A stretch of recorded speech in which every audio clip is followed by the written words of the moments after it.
listening to Kingston Community Radio on WGHQ Kingston. On your radio at 920 AM and 92.5 FM, and also online at mykcr.org. Central Hudson reminds you, when you're doing yard work, safety matters. If you use a ladder, be aware of overhead electric lines, including the service wire that runs to your house. Even wooden ladders can conduct electricity with dangerous results. And be very careful if there are electric lines above or near a swimming pool, and you're working with skimmers, brooms, or other long-handled tools. Central Hudson wishes you a safe summer. Long ago, you wouldn't think of galloping on a horse while doing calligraphy, and you wouldn't have attempted to ride your bike while typing a letter. Yet you think you can safely operate a multi-ton vehicle while texting? Behind the wheel is no place to multitask. If you want to BRB, drive now and text later. Lives depend on it. Visit StopTextStopWrecks.org, a message brought to you by the National Highway Traffic Safety Administration, Project Yellow Light, Noise, and the Ad Council. Hi, my name is Jackie Lovezzo. I'm from Lake Katrine, and I support the Kingston Community Radio because it is an invaluable resource to the community and its residents. This portion of Kingston Community Radio is brought to you by Ulster Savings Bank. Visit their newest branch, conveniently located at the Ulster Commons Plaza in Lake Katrine. Experience the difference that local community banking offers with the convenience of another great location, easy access, plenty of parking, and a 24-hour ATM. Ulster Savings Bank, invested in community, invested in you. Member FDIC. All right, folks, we're here. This is Thunder Thursday. My voice is back. Can you tell? It just woke me up, Tony. No, I've been awake for quite some time. Good morning. Good morning, brother. How are you? I'm doing Judge well brother as I Donna possibly. Williams. That's Judge Brother. Judge brother. Rarely, I'm not. It wasn't rarely Judge. when I was on the bench. Or brother Judge. One individual, one defendant did call me Father Williams. He did? And I said, bless you, son. Yeah. 15 to life. For you have sinned. For you have sinned, and you will now suffer the Oh, man. So this is Kingston Community Radio, Thunder Thursday. We're broadcasting from high atop Rockefeller Plaza at 16 Lucas Avenue. You know, somebody, good morning, and you are? Morning. Tony Marmo. And I only say that because you remind me regularly to introduce myself. I know. And I am Donald Williams, and what a pleasure it is to be It here is. with my It's good great. friend Tony again. Yeah. It's, Rockefeller Plaza. Yeah. The I Rock. think right now, Lawrence is looking out the back window watching the people skating outside.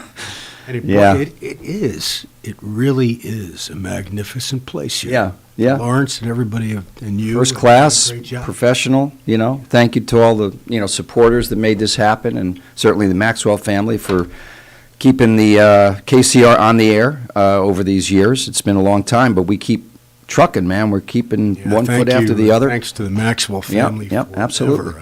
I can recall being on that show over on John Street when I was an assistant district attorney. That was quite an intimidating experience the first time, Tony. Yeah, right.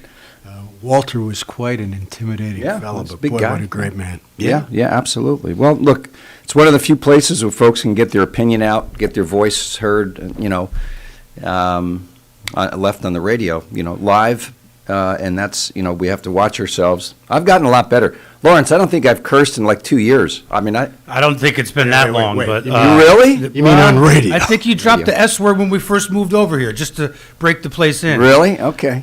Dropped It was the early in the morning. It was early in the morning. That might have been S word? S-H. Yeah, the S word. We don't have to repeat the it. doo-doo word. The doo-doo word, I think. Yes. Doo-doo, boo-boo. That you can't say that on radio? I guess I not. don't- Wait, have you No, listened? I don't think you Are can. you serious? Have you listened to these sports radios? Yeah. Oh my God, I've heard Yeah. far worse. And candidly, it's a little disturbing. How about the guy that they mic'd, Liam Henderson, on the All-Star game? I didn't watch the game, but they had him mic'd. They had the other guy, Mike Freddie Freeman for Atlanta, and he was funny. He was good. He's a bright But this guy, Liam Henderson, couldn't throw a strike, so he drops the F-bomb. And he's Well, he mic'd. kept cursing, and then he's mic'd. mic'd up. Oh Yeah. my God! But I think there's a 10-second delay. Yeah. No. I don't. Oh, it went that, over. That was live. Yeah, I think that one boy. got out there. You were just reading lips. That's an Yeah, FCC fine right Yeah, there. yeah, I think so. Yeah, so that was good. So They shouldn't have 10-second delays on live radio. It's They should no not. longer live. right, exactly. I remember It's Bill filtered. O'Reilly Marist graduate. edited right? a comment by me. I Really? said, yeah. It's an interesting story. If we have a little time, I'll tell you. It's really funny. We have time. Let's go. It was when I was district attorney. I can't recall the year, but unfortunately, I was thrust into the scenario where the part-time mayor of New Paltz was Jason West. illegally solemnizing same-sex marriages. Right. And I said, I've got enough things to do. Right. with I remember that. burglaries and robberies and Yeah. murders. and Putting rapes." putting bad folks away. So, right?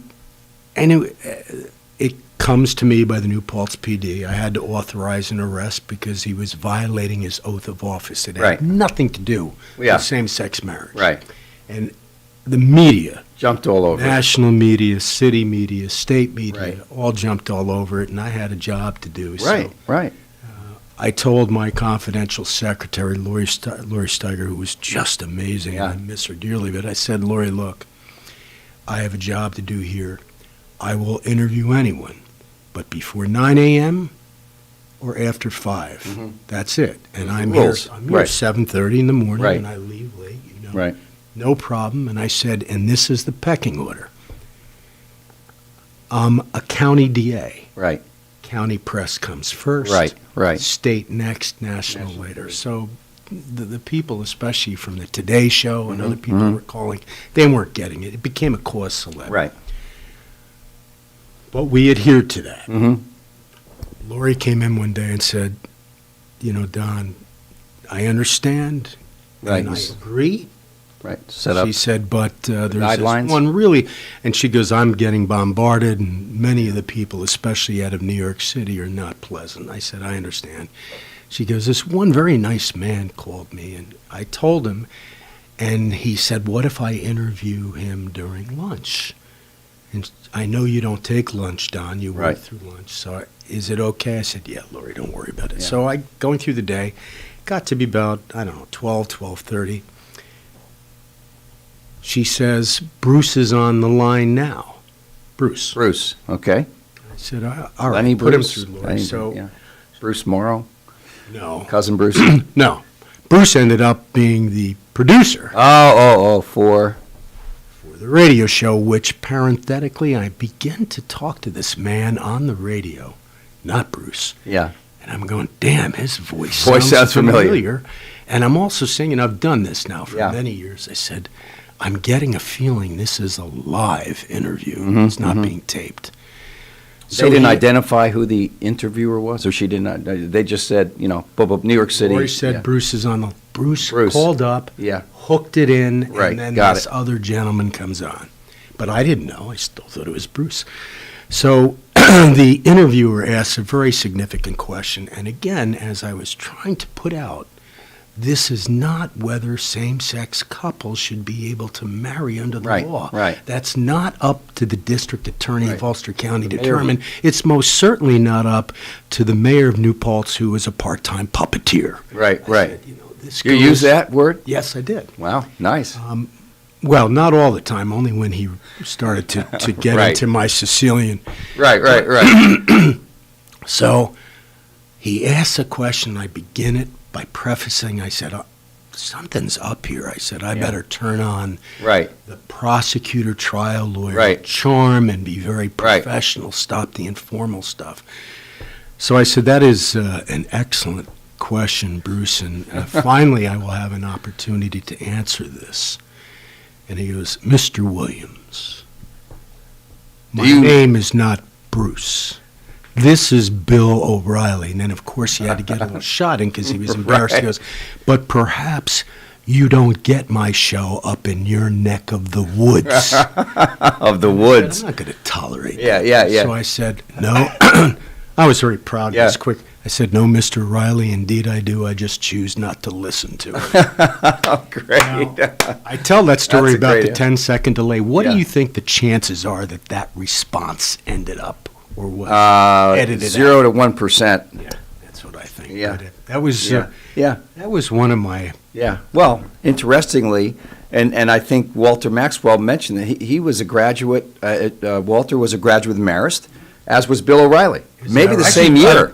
Walt and Frank Guido actually graduated the same class. Butchie? kidding. Butchie Guido. My dad went to Okay. the Air Force right out of high school. Right. He graduated at Allenville, went to 4 years in the Air Force, and then went to Marist. Interesting. A lot of people did that back then. Yeah, Pam's yeah, yeah. dad did On the same GI thing. Bill, maybe. GI Bill, maybe? I mean, GI Bill paid? I think don't so. know. I hope Maybe. They might have. someone. But I know Have he you went to the seen- service first. He didn't know if he wanted. I don't know.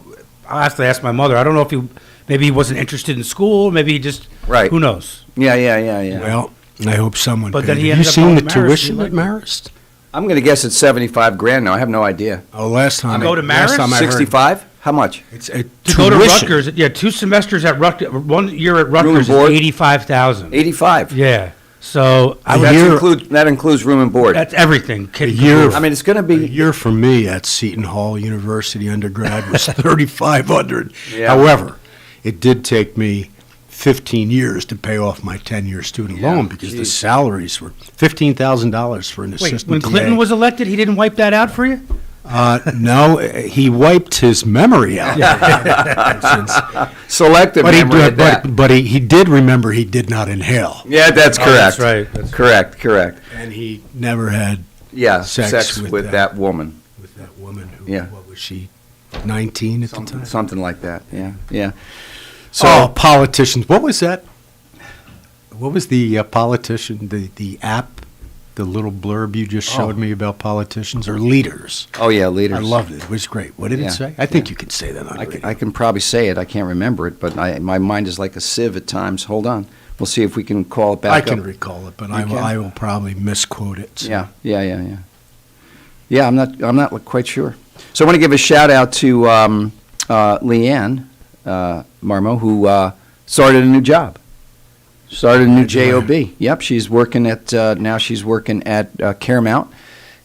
She's going to work in the Lake Katrine office and the pediatrician's office. That's fantastic. So that's where she spent many. And how did she years. locate this job, Tony? Not She through auditioned? me. No, Nobody- not through she not through didn't Norman go through Staffing. your- No, not through Norman Staffing. That more credos to Yeah, Leah. no. She did not use her husband's She didn't. Yeah, no. women she, agency. No, she did not. She, a friend of hers had mentioned that there was an opening and someone had just resigned. It's not even basically posted yet, and she applied, and she's got I don't know how many years experience in. Oh, she's been a nurse for a long time, but she worked in a pediatric office across the river for I don't know 10 or 12 years, and then worked at Kingston Hospital for a similar number. So so she's training right now, going through an orientation. But so What is the position itself? it's like a She's a triage, pretty lady. triage nurse. But for nurse. that one error in her. Yeah, I know. Judgment. It was the judgment day, so to speak. Yeah, I know. I'm not talking about you, Tony. Why are you being so defensive? That's amazing. What was the error then? Let me try to clarify. Well, I don't want it. It's a You don't- personal thing. I don't want to embarrass you or Leanne, but I most certainly was not directing. No. Why would you think in a second that this individual that was a leader of this community Right.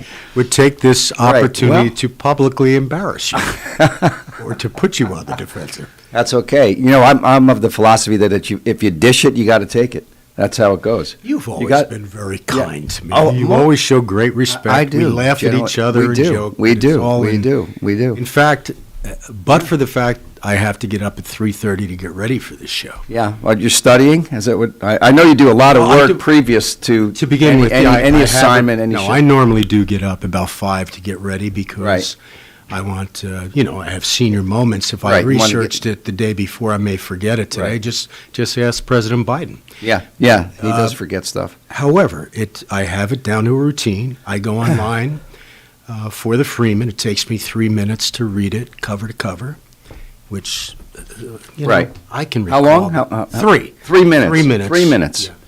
I'll go slower. I'll go slower. Yeah, no, 3 minutes. No, I was trying to segue into a little serious topic. I was Yeah. thinking how to phrase it. Go ahead, just ask. Because we were talking off the air a little bit about the gun violence that happened over the 4th of July weekend in not necessarily Kingston, obviously, but just throughout the nation. And I think we were talking about Chicago, where significant gun violence. I read, and it was about a week ago Yeah. I read this, but I read that over the July 4th weekend, and when I say weekend, I just mean Saturday and Sunday. Right, not the not holiday. including Monday. Right. In Chicago, on one weekend, there were over 100 shootings, 18 deaths. Now, Chicago and the state of Illinois have some of the strictest gun possession laws out of the nation. New York City, New York State have some of the strictest. And I agree that there have to be strict limitations and restrictions. Remember, as county judge for 10 years, one of my responsibilities was presiding over pistol permit applications. But the most, and I'm tired of saying progressive. Right. Of late, I'm not sure how progressive it is. And look, I'm not a conservative, I'm not a liberal. I believe I'm a right-of-center moderate when it comes to criminal justice, tougher. But the reason is not one thing for gun violence, and it is most certainly not people that legally possess handguns. Right. It is not. I brought on those statistics a month Right. ago when we were here. And for example, out of more than 100 people interviewed in Chicago, individuals who had committed crimes connected to gun violence, it was 8% had obtained the weapons illegally. We have to stop blaming Right. the law and the handguns legally possessed, Right. and instead start holding the people accountable, as I did when I was judge. And this Right. is not about me, I'm out of the system. Right. Hold those people accountable. It is the individual behind the gun, not per se the gun. Now, there is a proliferation of weapons in this country that does not exist in other countries, and I do strongly believe in restrictions on the possession of handguns. And the There's qualifications and qualifications, Yeah, and you- there are strict limitations Right. here. And But I but actually if did people those can things. get those illegally through whatever means they get them illegally, how do you stop that pipeline? I mean, that's a much more complicated Yeah. situation. Number one, it's not number one. It may be 1A, 1B, but you have to put the fear into those individuals that will obtain these weapons illegally and use them to commit crimes of violence against others, that there will be significant consequences. And Tony, sometime bring on some of the Kingston Police Department Yeah, sure. officers. We should do that when I'm Yeah, not yeah, here. yeah. And ask them during that 10-year period of the message that was being sent out Yeah. from me on the bench of what happens. Right. One of the first cases I had was a young man that had been through the family court system, and everything had been done possibly to get this young man on the right path repeatedly. When he came before me, he actually had in his apartment surveillance cameras to see if the police were coming up, automatic weapons, Wow. all kinds Right. of dangerous weapons. And because at the time he was 16 years old, by the time he got in front of me, I think he was 17 or 18, because of that, he never was held really accountable Right. for anything. Yeah. And when he got a very fair hearing, but he got a very extensive sentence, not just because he was dangerous and everything had been done to try to get him on the right Rehabilitate him, path, and yeah. it failed, and he was placing many other individuals, including police officers' lives in danger. So a message was sent. And after about a year to a year and a half, that message was not only being communicated also he was a gang member of Blood, but not all, it was being communicated to everybody. Did it stop crime? No, but if you ask those officers, it had a significant factor. Right. And that's a part of it. The other part is also, and I hate this term, root causes, because when the vice president talks about the root causes of illegal immigration, I'm Right. sorry, it is illegal immigration. Yeah, illegal, right. The operative is illegal. there. Illegal. Yeah. But as root causes, yes, you do have to understand. There's never a simple answer for these No, complex no. areas, criminal justice. absolutely not. And most certainly poverty. Yeah. Most certainly individuals in a particular part of the community that don't have the opportunities that you and I and others do. Most certainly. And there have to be I hate social justice. I hate the term. I love social justice. Yeah, I hate yeah. the term. There has to be education. Yes. We've got to get the family unit back together again. I sound like Yeah, yeah. Vice President Dan Quayle. Yeah, Dan But the Quayle. family unit does not exist in so many of these lower income families. And those kids don't have a chance. Yeah. We've got to give them a chance. But we also, like with children, you have to set parameters. And if they continue to go beyond those parameters, there must be consequences for them. Right. And a message of deterrence has to be sent. Today, in this county too, Tony, I will not go through details and Right. name names, there is a fear and or a philosophical reluctance to hold a people accountable. This system at the felony level cannot be run on a popularity contest. Right. You've got to be able to suffer the consequences yourself. And, Yeah. and that's missing. So from somebody from criminal justice, that is the first thing that we must look at, sending a message of deterrent, while at the same time trying to put so many initiatives and programs together that will also attempt to address the societal issues. Well, I mean, I think Not just blame I get it, and I think constitutionally possessed handguns. yeah, Don't blame No, I get it. One of the solutions I think is people have to get out and vote for either for or against, people that are in office that they don't believe is in the best interest. Their programs, practices, philosophies are in the best interest of their community, their county, their state, and if people don't get out and vote and change the folks that are in the office, then we get what we get. I mean, they enact laws. We get what I hate to say this, what we deserve. Well, right, And exactly. we are suffering that. Yeah, I absolutely get that. It's been, the pendulum swings, right, in certain ways for certain, and at this point, it seems like, bail reform just chips away at bail the reform. structure, that's put in Discovery. place. We were talking previously, and I happen to like Dave Clegg. Right. And I happen to know Dave Clegg since when I was a chief assistant Right. with DA.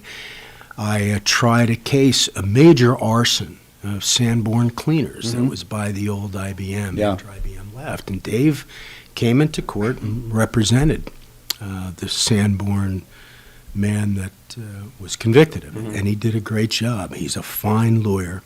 Philosophically, about Yeah. criminal justice, Dave and Different. I A little different. disagree. But Dave is the one that's being dragged through the mud here. Right, This is not just about Dave. right. 11 assistant DAs left. Some left because of their intense loyalty to the prior administration of Holly Carnwright and Right. young Mike Cow. And that happens. And Some left because they disagree Any leadership with Dave's changes. philosophies. Many left, honestly, because of the discovery law, the bail reform and discovery law.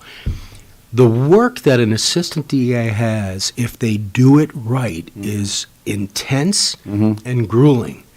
But when they had, under these new discovery laws, which basically for people that don't know, when a case occurs, a felony especially, the prosecutor is obligated to give the bulk of their file over to the over. But they typically don't have to give the volume of it, the transcripts, until before trial, which could be 6 months after the incident or later. So now they're being required to give it immediately, and it is an overwhelming burden, additional workload on these assistant DAs. A lot of them said, we just can't do this anymore. It's too much work. Many of them went to the public defender's office. These are career prosecutors. Yeah, they don't have the same burden. Yeah. I mean, the public defender has a very difficult position, Right. and it's a difficult job, but they do not have the paperwork that's involved for what the ADAs have. Burden of proof. That right. didn't exist when I was on the bench or when I was DA. The discovery laws have gotten crazy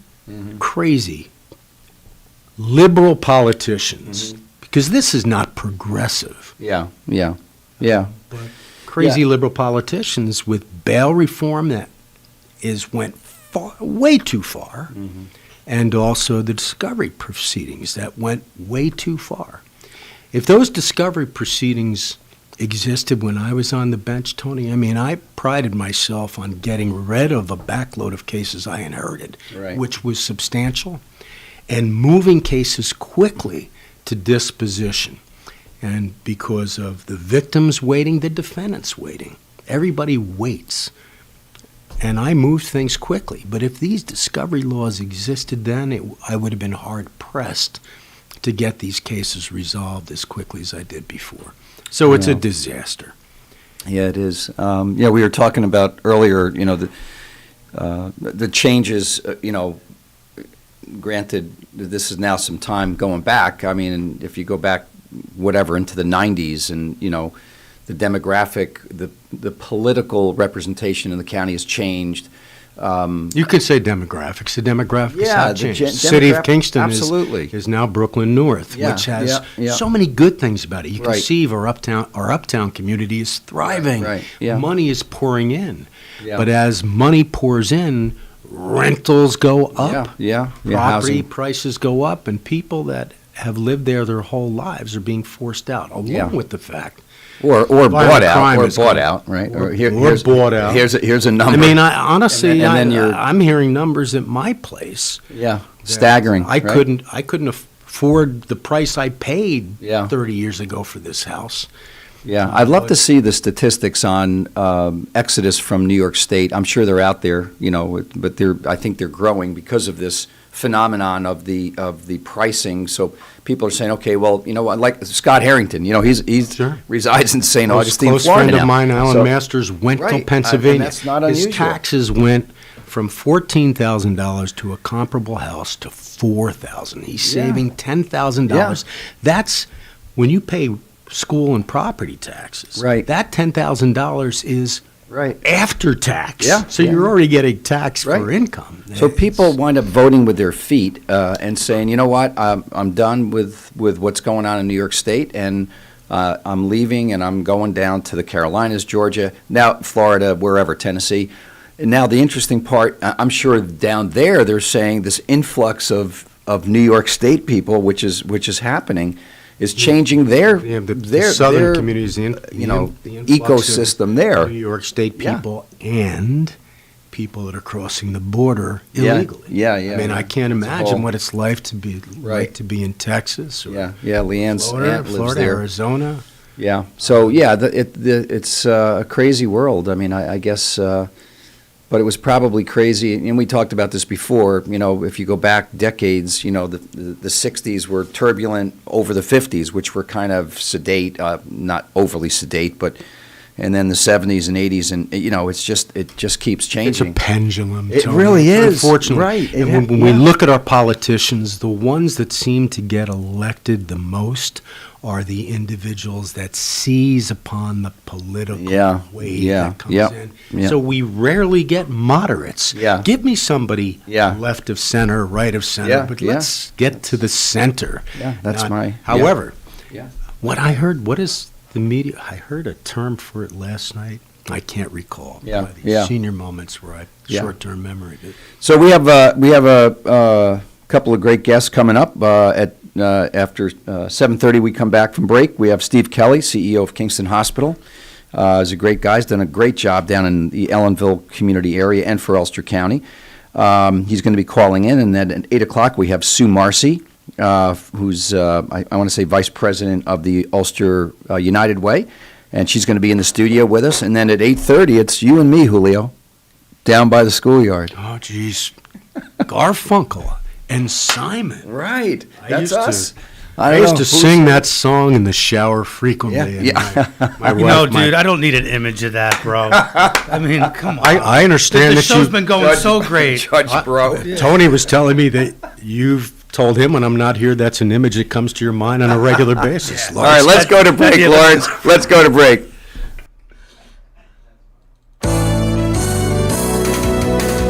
You're listening to Kingston Community Radio on WGHQ Kingston.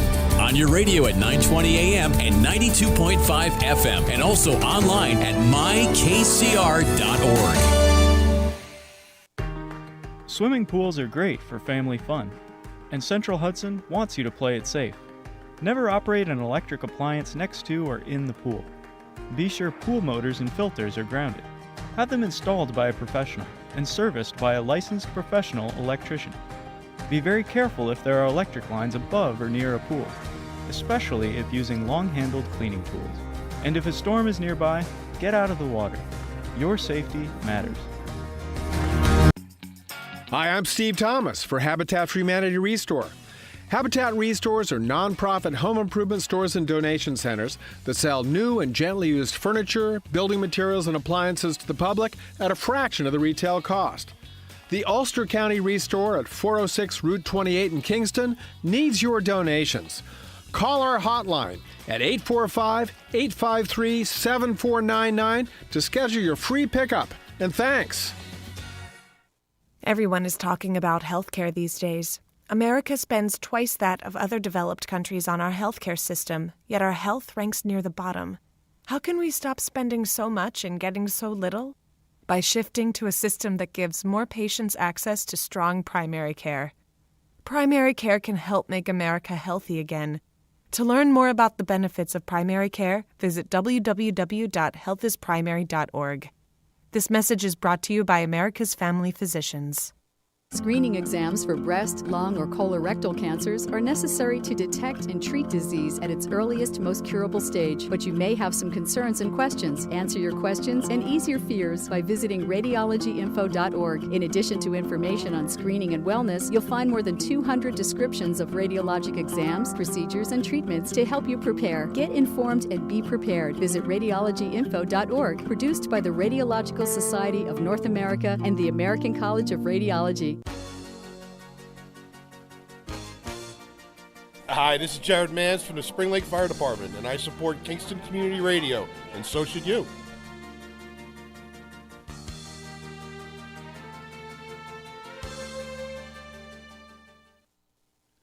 This portion of Kingston Community Radio has been brought to you by the First Savings Bank in Ulster County that still remains local to this day.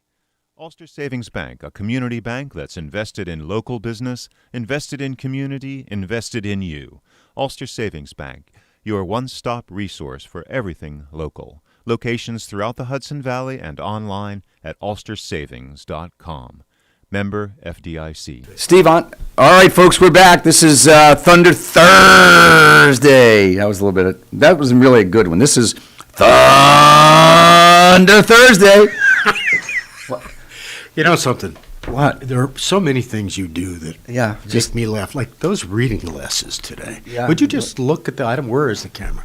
They're clear. I think we ought to have a call-in show with people that are seeing this to say, what did they really think of those glasses? Yeah, they're clear lens. And you're a handsome guy. Don't take that the wrong. Yeah, no, I get it. I have my little bulldog shirt on too today. What's that got to do with it? Well, I don't know. I fear you inspired me. I normally wear pink. Right. Show the softer side of the former district attorney and county judge. Today, linen, white. Yeah, you look good. Like the horse. I'm losing weight. Yeah, fantastic. It's long overdue. But. So this is Tony Marmo. And Donald Williams. Right. And so do we have Steve Kelly on the line? No. Not yet. Okay. You don't. Oh, we get to But talk the lines more. are wide open, ready for Steve to call. You know something? Hey. I wish people, I know it's early, I wish people would seize the chance to call in, because at this point, they can consider it open season on former county judge There and you district go. attorney. There you go. There are no ethical restrictions that exist for me anymore, that I can answer questions directly and honestly. Yeah. So call in, folks. Maybe he's in the lobby, Tony. What is that number? 331-9255. 331-9255. Call in, folks. You can ask anything you'd like. I have thick skin, Yeah. and you may ask anything, and you can make comments. You don't have to agree or disagree. Just don't be afraid to call. I And still screen the calls anyway. That's just, That for the doesn't host's bother. benefit. Well, yeah, that's okay. You know, And Lawrence, if you I don't know tell if me you, what you're calling about. Well, I want to talk to the judge. Want to talk I to the have judge. no- Got a question for Oh, the wait, I honestly think this have is no Steve right problem. here. Look, Hang on. Yep. Yeah, no, I think you could handle it. I mean, you handle Bill O'Reilly. I mean, you mean Bruce? Yeah, Bruce O'Reilly. All right, good morning, Steve Kelly. How are you? Hey, I'm good. How are we doing? Good morning, Steve. You're on with former judge and Ulster County DA Don Williams. And you guys probably know each other along the way I'm somewhere. sure we've met many times, Steve. It's just Yeah. I'm having Yeah, senior many good moments opinions. of late, so. Never at the bench, I'm sure, Steve. You know, I do say that, Never been in Steve. front of you, thank God. Yeah, I do. Seen what you could do. It's not that bad of an experience for guys. We need a little bit Although, more of that these I days. do get that response. It's normally that people put up the sign of a cross and say, back. Yeah. But it's good to talk to you today. So Steve, you have a difficult job these days of sorts, I guess. You do it masterfully where you are, but you're in the healthcare arena, and the whole world is changing. Don Williams and I were just talking about that, how the world is pendulum swing and things have happened. Give us just an overview, kind of where you see healthcare. I know this is kind of right out of the box. I'm sorry to hit you with this one, but the macro look, and then we'll drill down to to Ellenville, Ulster County, Ellenville, New York State. So I mean, just start with what you're seeing, and your folks know that you're the chief executive officer, president chief executive officer at Ellenville Community Hospital, which is a rural hospital, correct? Yes. Yeah. Rural So hospital. yeah, we're In not New York. talking about medical centers. Not that far away. Right, not that far away, hop, skip, jump. But give your thoughts about what you're seeing on the healthcare scene nationally, because I know you've been speaking nationally as well. So tell us what you're seeing, at the national level. We're seeing a lot of consolidation where a lot of big systems have been formed.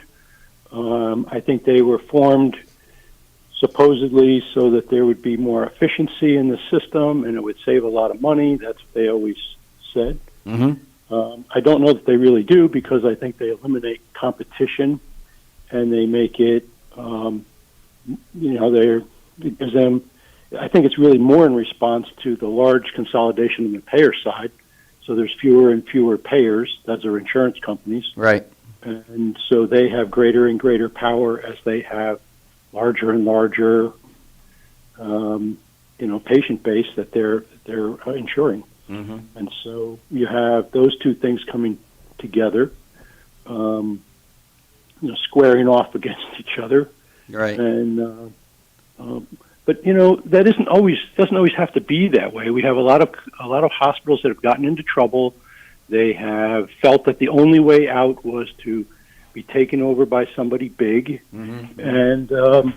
and it doesn't always work out that well for the community, because the parent, the bigger one, the owner, is really in business to do what's best for them. Right. And so they do the best that they can, I guess, but they aren't going to forget about the flagship, which is their Right. that's their main responsibility. And so Yep. when they take over a small community hospital or a smaller community hospital, they rationalize the healthcare services to what they believe is efficient and works best. And they can. We've seen that here in Ulster County, where Yeah. Certain beds have been moved around because they want to consolidate services for a region.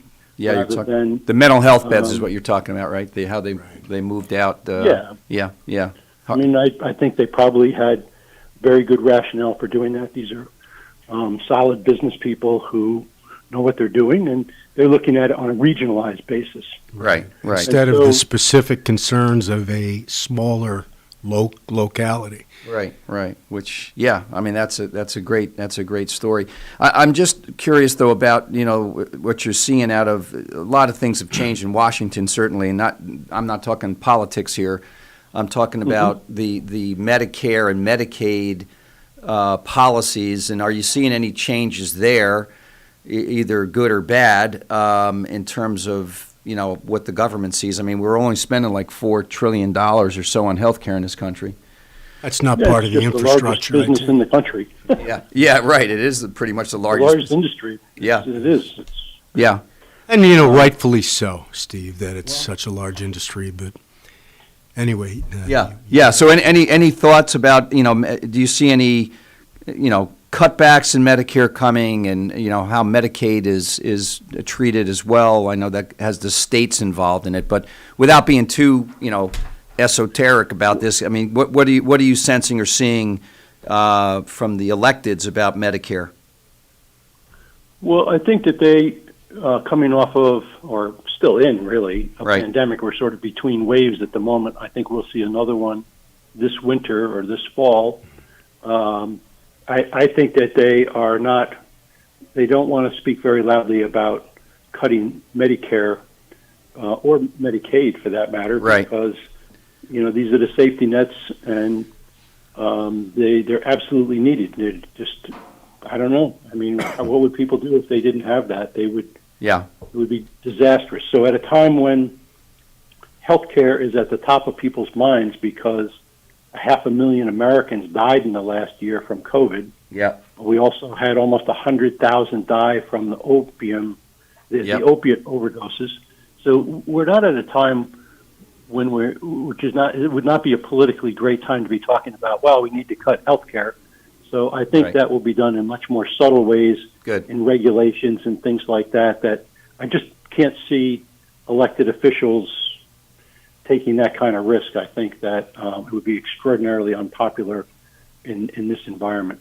Yeah. So I don't think they're going to do too much. I just don't think they're going to do that much right now. I mean, they may be planning to, but I just can't see it because we're just so tenuous. And the healthcare system, certainly here in New York, in the metro area especially, but here in the Hudson Valley, was almost overwhelmed. The city got absolutely blasted in the first wave, and we got crushed in the second wave. Right. So, I mean, we were right at capacity in our system. So, it's been a harrowing year for us. And I can only say how proud I am of the brave staff that work in my hospital that face this unseen enemy every day, wondering if they were going to get sick and bring this home to their families. I mean, it's just... Steve, just out of curiosity, and I don't mean to put you on the spot like this, what is the percentage of employees at your hospital that became afflicted with the COVID as a result of their exposure? Do you have any idea what the numbers would be? Well, that's a difficult question to answer. We did have a number of our staff who did get COVID. Fortunately, no one had a fatal case of it, as other hospitals have experienced. Oh, gosh. But it's hard to say whether they necessarily got it in the hospital or if it was brought home to them by family members who worked in dangerous places like prisons in our area. That's the biggest industry. Yeah, you just hit on this particular question. You hit on one of the real difficulties of using any statistics to try to determine a result or consequence. But tracing of that was impossible. Tracing that is virtually impossible. So, well, it's good to know. It is difficult, and so I would say that we've had employees who did get it. Fortunately, they all recovered. That's great. I couldn't say for sure that they got it with us, but they could have. That's the fact of the matter. We had a lot of COVID patients, and they certainly could have. Absolutely. Steve, talk about the plight of rural hospitals. I know you sometimes stand in the land of giants with all these major medical centers, and you're roughly a 25-bed certified hospital that has an extensive outpatient network and an ER that serves a community certainly larger than Ellenville. But talk about the plight of the rural hospitals, certainly around here, but certainly nationally too.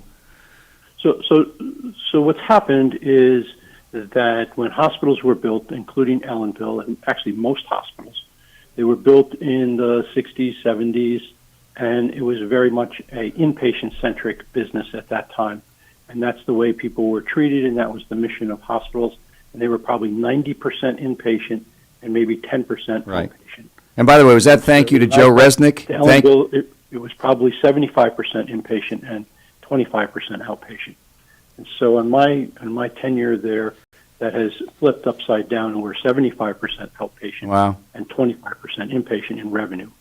So that is really a very big change in the way that we view hospitals and in the way that hospitals deliver care and the role of a hospital. So that's quite a big pivot, and a lot of hospitals have really struggled to make that pivot because a lot of the leadership has grown up in the hospital sector. This is how we do it. This is the best way to do it. If there was a better way to do it, we'd already be doing it that way.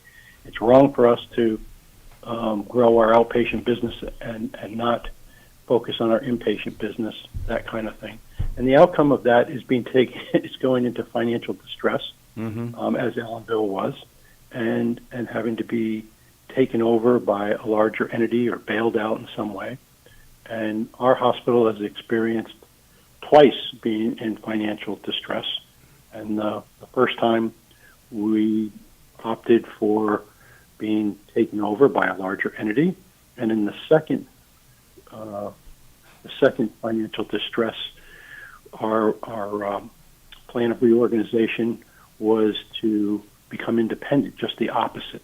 And that actually worked well for us. There's no safety net, but there's nobody holding us back, and we were able to really move quickly to reorganize into a sustainable model. And today we're doing very well. Well, it's to your credit and your staff's credit and your board's credit.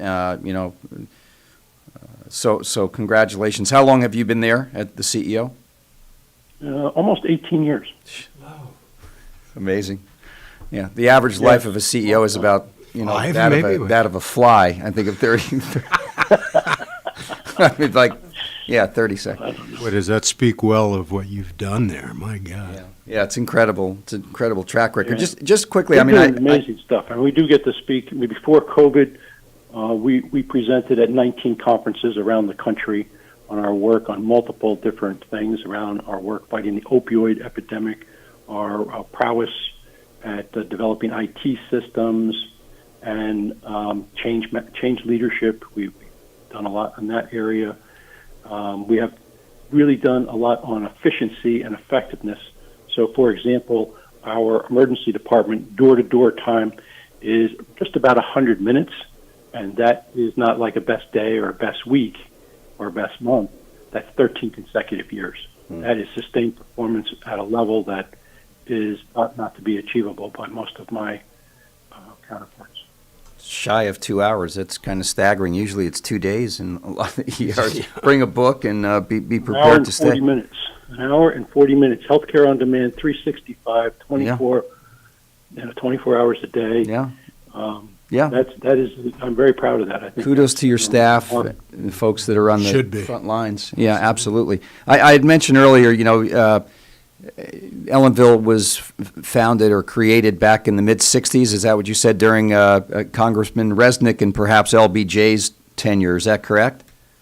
Yes. LBJ actually came and visited for the grand opening. Yeah. And he was there for 2 days, not just flying in and flying out.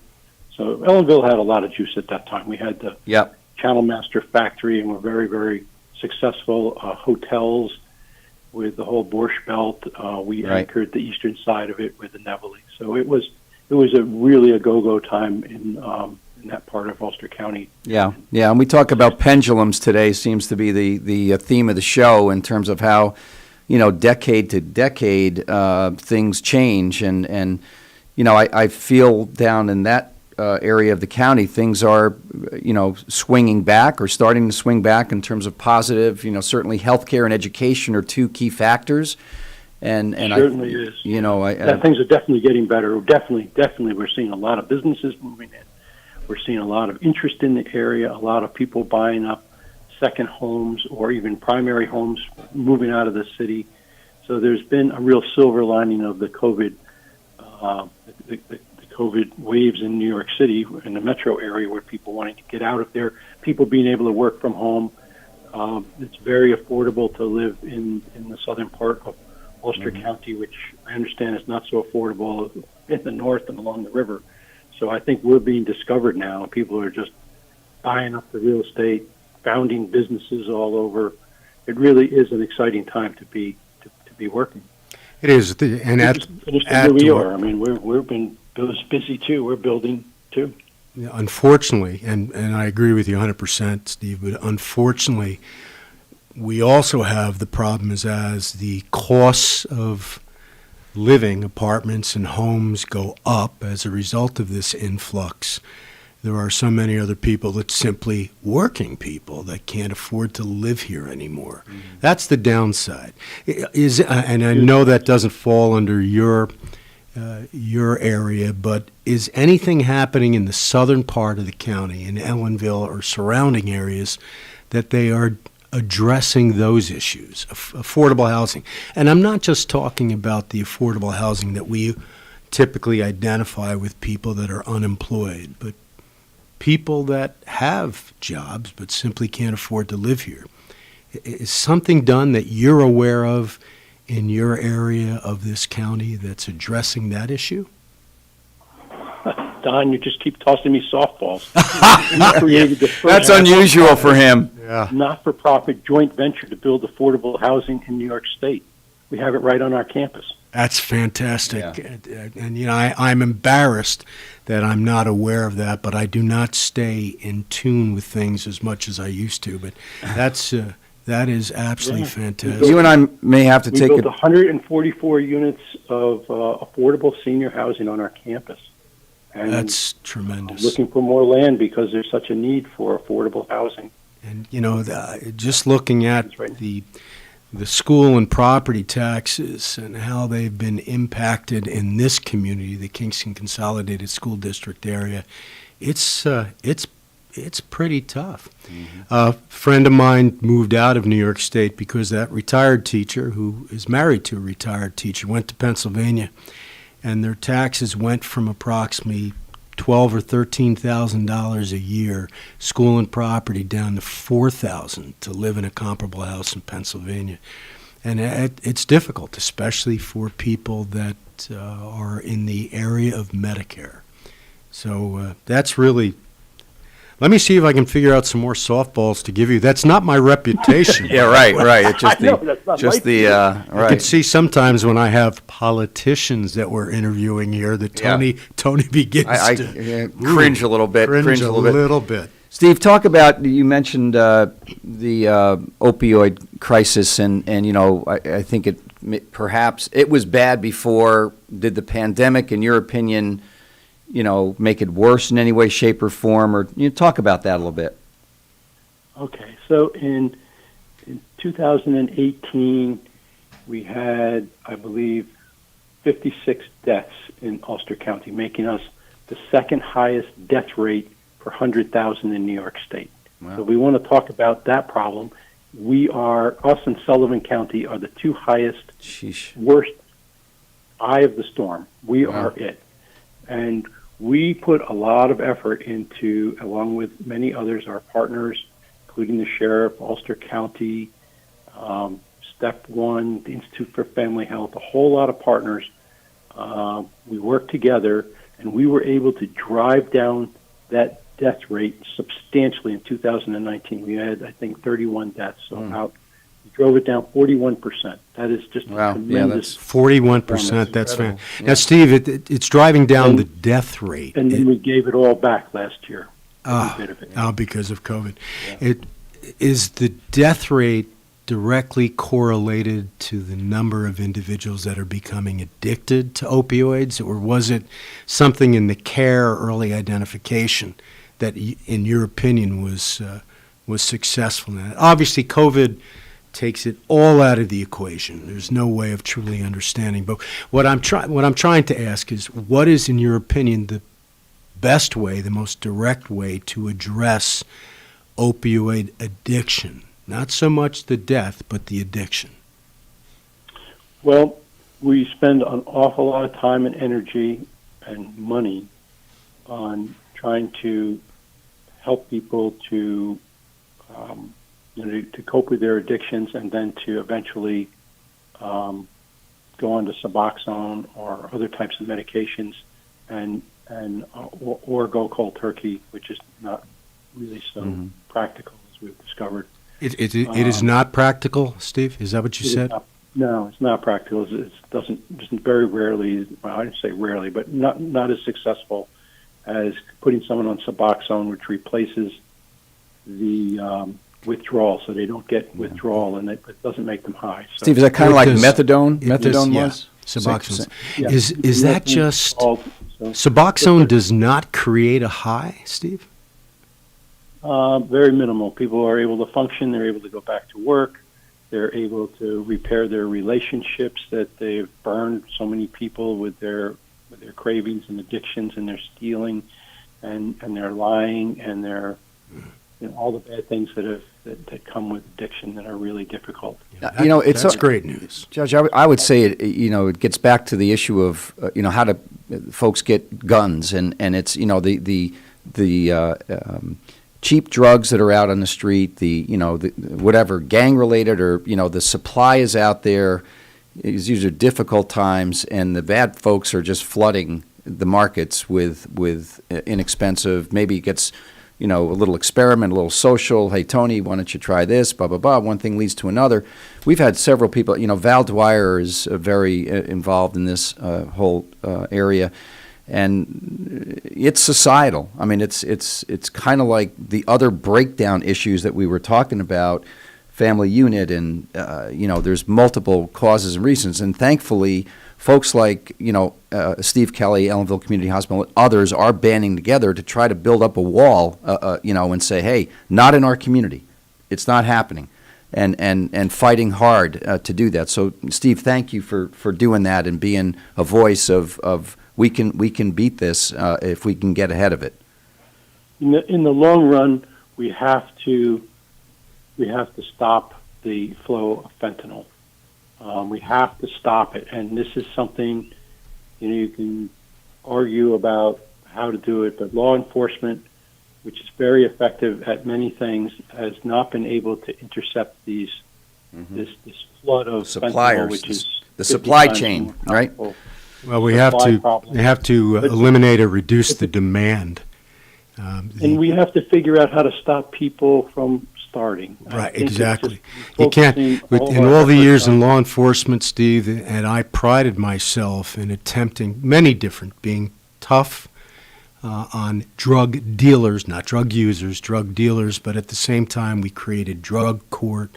We created the community corrections program in a community that was perceived as being extremely conservative. We were ahead of the curve outside of perhaps New York City.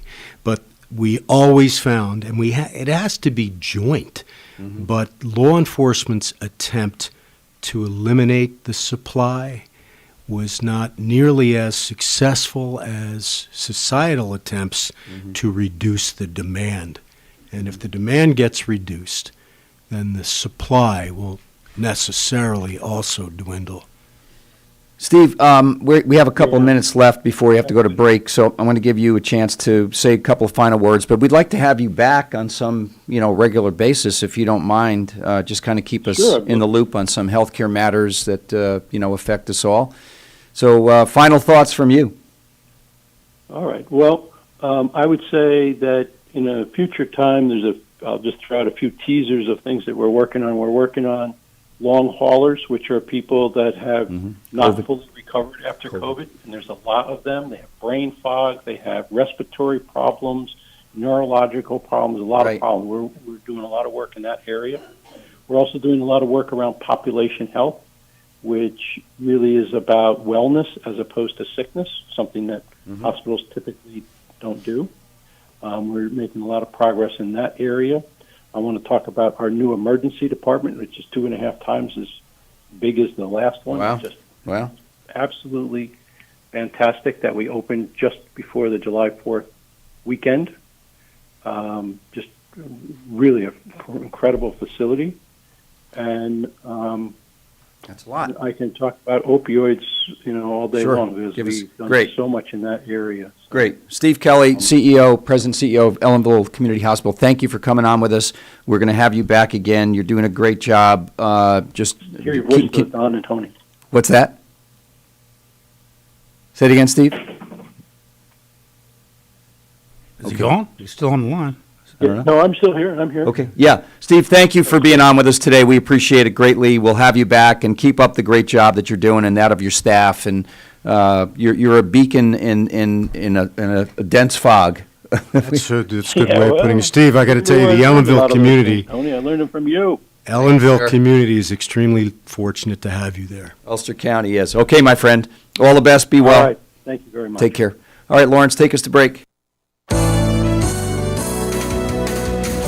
Listening to Kingston Community Radio on WGHQ Kingston.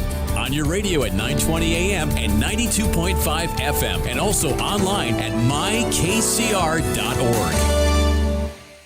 Question: what will you find on all over-the-counter or OTC medicine packages to help you choose the right drug and use it safely? The answer: the drug facts label. This label lists the medicine's active ingredients and purpose, how much to take, and warnings you should know before using it. Remember, even OTC medicines you buy without a prescription can cause side effects you don't want. So follow the information listed on the drug facts label. For more information, visit fda.gov/drug facts label. A message from the U.S. Food and Drug Administration. Introducing the YMCA. Sure, you know the Y for a swim or a game of hoops, but we're more than that. We're a cause. When you take a jump shot at the Y, someone else is getting job training. Practice yoga as a team practices her leadership skills. We give people of all ages, incomes, and backgrounds a chance to learn, grow, and thrive. So while you might think of the Y as the place for lifting weights, we're also about lifting entire communities. That's the Y. We're so much more. Visit ymca.net/more. At St. Jude Children's Research Hospital, we're fighting against childhood cancer every day. At the heart of this battle are our donors. Most of us want to make some type of difference in the lives of others. St. Jude does miraculous work. The fact that no one has to pay, it's a place where everyone is treated as an equal. Everybody is welcome here.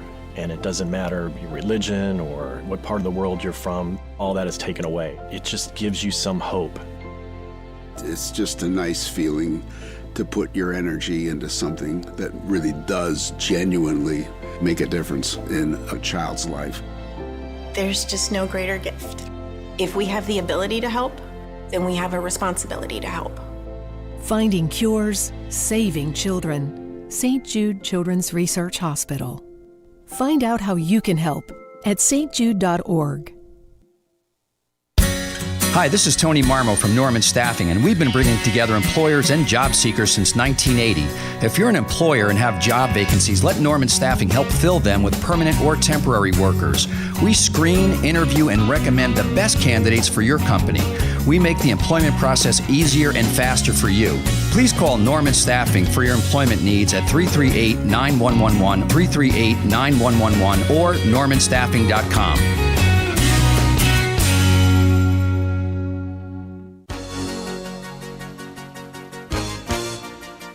Hi, this is Jim Quigley, Supervisor of the Town of Ulster, and I support Kingston Community Radio, and so should you.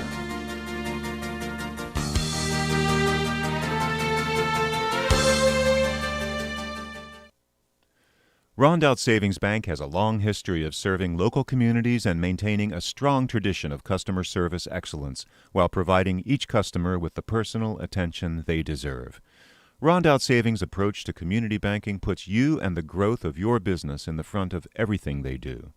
They're a different kind of bank and would like to tell you why, so please reach out to one of their expert business bankers for an appointment and let them show you what they can do for you. Rondout Savings Bank, always working for you and the community with branches in Kingston, West Hurley, and Hyde Park. Also online at rondoutbank.com. Equal housing lender, member FDIC. Interesting conversation. All right, folks, we're back on the air. This is Thunder Thursday, and it is that. You know, we should have asked Steve Kelly whether he could also prescribe something for you. I don't think there's anything made. There's nothing made. Well, they're still working on it. Right. This is Kingston Community Radio. We're having a great discussion today. This is Tony Marmo. And Donald Williams. And we're joined by the Vice President of United Way of Ulster County, Sue Marcy. Welcome. Thank you. And we're going to put her to work immediately on birthdays. Okay. So we have, that's what's going on. So, Sue, you can start off. Okay, we are please wish a happy birthday to Irene Esposito from your friends at People's Place. We hope you enjoy your special day. Okay, happy Judge. birthday, Irene. You said that wonderfully. Yeah, Thank she's you. got Made for radio or TV. Oh, thanks. Right. Many people have told me something similar. They said, Oh, face made for radio. I know, now you Anyway, broadcast this live. is a happy birthday wish to Lori Bennett. Okay. And it's from your friends and family and everyone you took care of at the Wound Car? Maybe it's I the thought it would wound, be the wound wound care, center. maybe it's the wound care center. Yeah, wound care center. Yeah, right. Happy right. birthday to you. And then a second Lori one. Bennett. Since I'm getting these, am I getting a raise, Tony? You are. This is two of these I have to do. What, you're doing absolutely. none? Yeah. Sue and I are None. carrying all the weight. The second is a happy birthday wish to Janet it's Van Leet. I thought it was Van Vliet. Van Leet. Okay. A love from Marianne and William Banks Jr. And the winner? Okay, the winner of the delicious cow pie from Boy's Theory Milk House at 62 O'Neill Street. Have you ever had one of those, Sue? Oh, I haven't, but I had ice cream not too they're long delicious. So the winner is. By the way, you'd have to do that. If Don't do that while I'm drinking the coffee, please. Does that come out your And nose? Saratoga is open, so so the winner is Janet Van Leet. My guess is that it's Van Vliet. That's my guess. But Janet, please pick up your cow pie at Boyce's, and it's a great place. It's a legendary location for ice cream, and so we. Oh wait. Pie. I get the connection. I get it. I get it. Right. So, all right. So, welcome to our show. Thank you. Thanks for having me. Is this kind of sort of a first, or maybe? I've been on Kingston Community Radio, but I don't know if I've been on your show before. This is the first time I've for met me. Don. This is. I know Stacy quite well. Please, Stacy, if you're listening, you're missed by this former DA and judge. We work closely together, Stacy and I. Yeah. Probably are on the opposite ends of the political spectrum. However, we worked wonderfully together on some really good programs. And she's a great lady. Yeah, no, so she has a lot of respect for you and the work that you all nice have to hear. done. Thank you. So, Sue, give us a little bit of background on yourself before we talk about the United Way of Ulster County. And you grew up where? I grew up across the river in the town of LaGrange, so Oh, okay. I'm a Hudson Valley native. Oh, okay. Dutchess County. What you may not know is that I have long ties to the Kingston area. My Okay. dad was a phys ed teacher in the Oh. Kingston City School District Okay, when I was a cool. little girl, and I used Oh. to come over with him, and we'd have breakfast at Lindy's Diner, and he was also an assistant varsity soccer coach at SUNY Ulster. Okay. With George Missouri, so I remember fondly going to soccer games there, and he was the varsity great coach soccer at teams. Kingston High School as Wow. well. So I'm So his long first time. name? James Studley. Jim Studley. He was killed in a car accident back in Sorry to hear that. '78. But How old was he when he passed? 48. Oh, wow. That was tragedy, but So, you know, so Dutchess my roots County- go deep. So, Okay, and my great. first job out of college was for Phil and Shorty Chase at the Casket House of Gifts in Woodstock, New York. Okay. So, And you survived Woodstock. I did. I actually had a great time. It was Great fun place. out of school, but you know, I've worked on both sides of the river, but I've been here in Ulster County for this. I'll be going into my 18th year at the United Way. So Wow, that's a long time. yeah.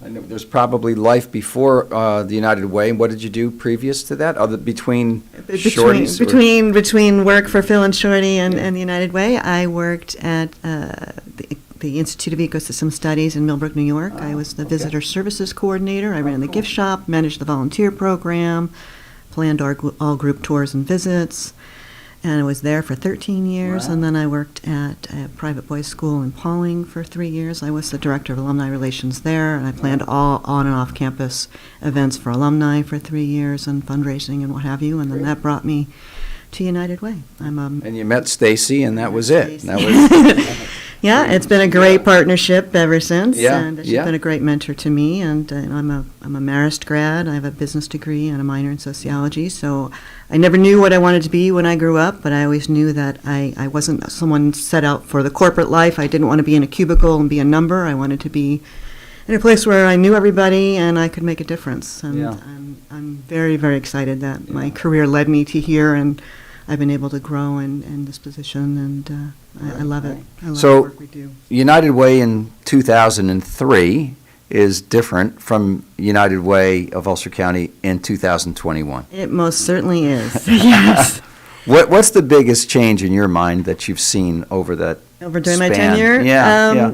there's a lot more community partnerships, and I think especially now, we've always been relevant, but I think more people are aware of what we do, and we partner with a lot of people, and we help a lot of people. Right.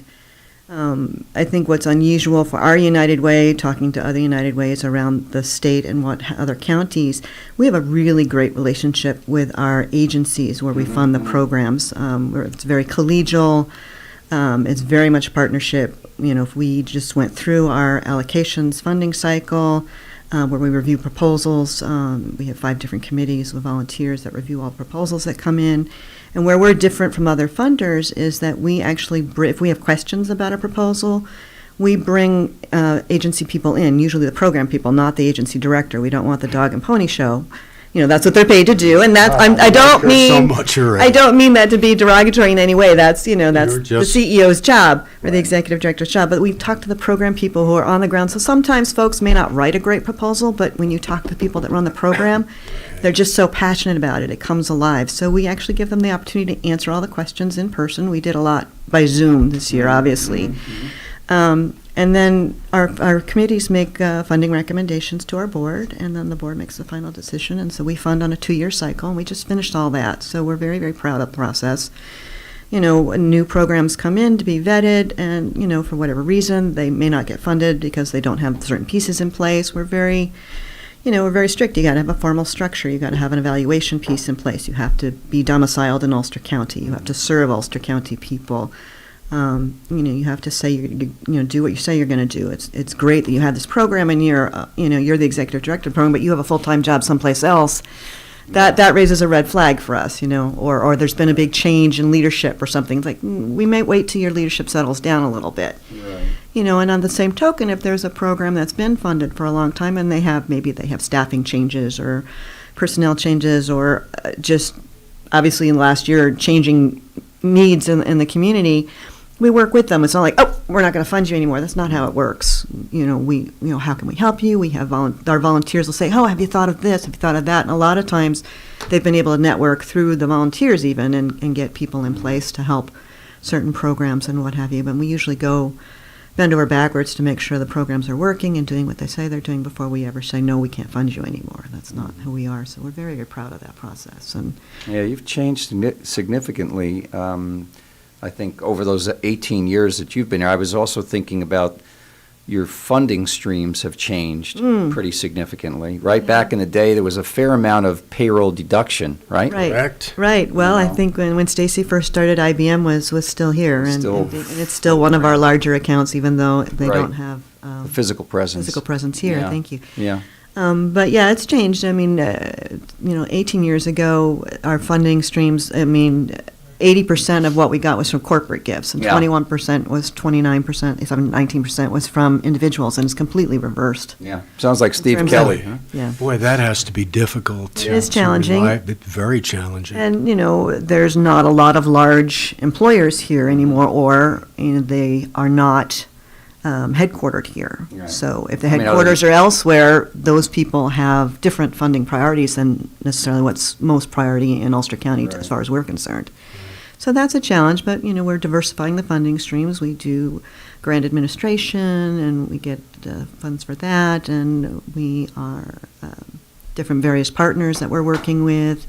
How do you work with the county itself? I know that when I was district attorney, we were strongly encouraged to encourage the people that worked under us to be a part of payroll deduction for United Way. And $1 a week, right? $1 a week. I know. I think it was or $2 a week. It was significantly. It depended upon what persons. When I was an assistant EA making $15,000 a year, it probably was $1 a week.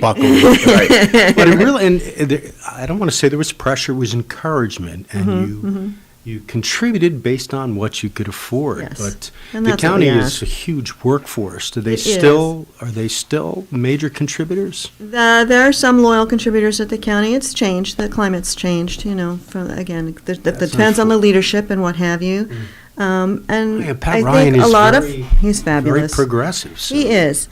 And I think what we're running into now is we're seeing, and I'm sure other nonprofit organizations are seeing the same thing, our loyal group of donors and workers are all, the baby boomers are all starting to retire. So once folks retire and they're on a fixed income, it's a little different as to what your charitable contributions are going to be. So we work very hard at, doing events, doing partnerships, we still do, fundraising, of course.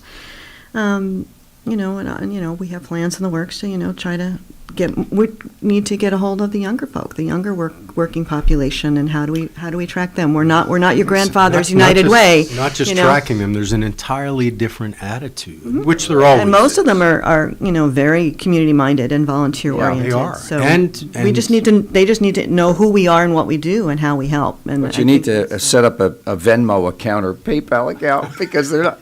They'll hit text that to give 50155. There you go. Text Live United to 50155, and it'll come to us. And imagine you can always go online. Absolutely. We have an online presence. Yes, our website's ulsterunitedway.org.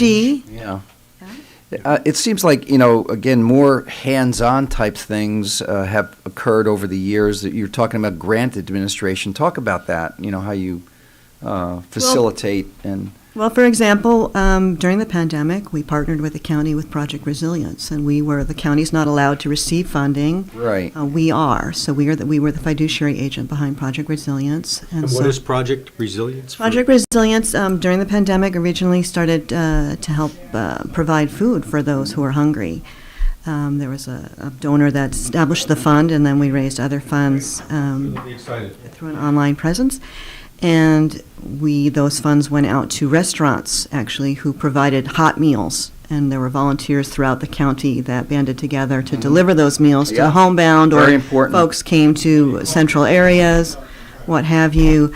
And that changed, along the way. It stopped being, it helped restaurants, have income and workers get paid, and then folks had food who couldn't get out and couldn't get to food and what have you. And then it changed to groceries were delivered or picked up, and then they've moved to childcare most recently. So it's sort of evolved as the community needs evolved. But we were, give Pat Ryan credit. We were state of the art for the country. I think it was. We had people calling us all over. How did that work? How did you do that? Yeah. So we were very proud of that partnership and being able to help. Great. And it was, I've always said Ulster County is such a unique place to live and work. People really, it's a big county, but it's got a small town feel, and so people really stepped up to help others. When you have clients who are 57 years old, disabled with Parkinson's, and they're worried about how they're going to pay their increased heating bill in the wintertime, there's programs to help with that. Or there's, I could say, Kevin, call this number for Project Resilience, and they delivered groceries to him, because he couldn't get out, and he was high risk, and then he couldn't get a shot because he didn't have transportation and he couldn't get there, and so finally opened it up so he could go get that, and I used the county hotline number for Project Resilience, and that helped tremendously to people. Yeah. Also, we found during the pandemic the larger population of immigrants that we were helping served with the Ulster Immigrant Defense Network and Reaping the Harvest and some other community partners. Folks that were greatly impacted by the pandemic because they worked in fields that were hardest hit: restaurants, hotels, agriculture, construction. Those folks are always very proactive about paying their rent and their bills and what have you. They don't want to be behind. And it was a whole new population for us, and we got new partnerships out of that to work with people, and very happy to help them and make sure they were able to access whatever resources there were available for them.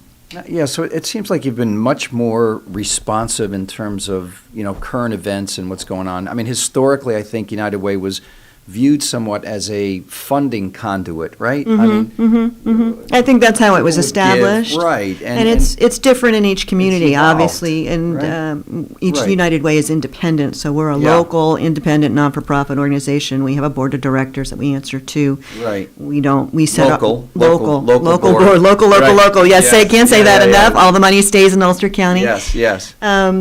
We set our own funding priorities. Yes, Yeah. there's an overarching national, gives you guidelines, but you're not, there's Right. no United Way police saying you have to do this. Yeah, Every United Way adapts to their own community. So we're really, and I think because we're smaller, we're able to react and respond a Right. little bit quicker, and because Stacy's been in this community for 24 Sure, years. she's She's an very well integral part connected. of it. Obviously, she's Yep. worked with Don, we've worked with you in Yep. various capacities Yeah. over the years Yes. in your various Yes. places.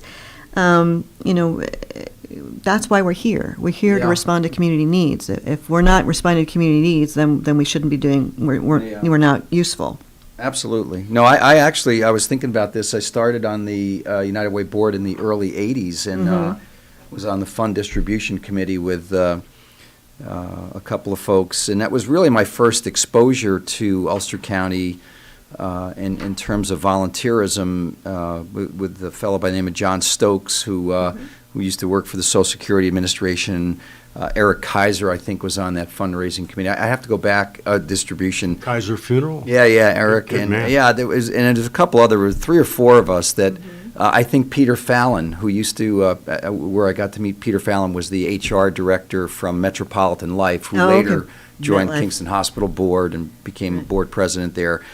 Yeah, I mean, it's a wonderful and marvelous organization, and you and Stacy have done such a great job evolving, Talk about some of the fundraisers that you do now. I know there's some of them are kind of fun. And our funnest fundraiser is Dancing with the Stars Ulster Style. That's going to be happening April 1st in 2022. So we're on the calendar. We have our dancers from our last round that we've had to postpone twice because of the pandemic. So we finally just said, okay, we're just going to do it in 2022. And they're all back on board. So we're very excited about that. That's a great fundraiser that we do. Yes, a lot of fun. And you raise money. We raise funds, and again, it all goes back to the community and our community fund that funds right now. There's 30 different programs at 14 different agencies.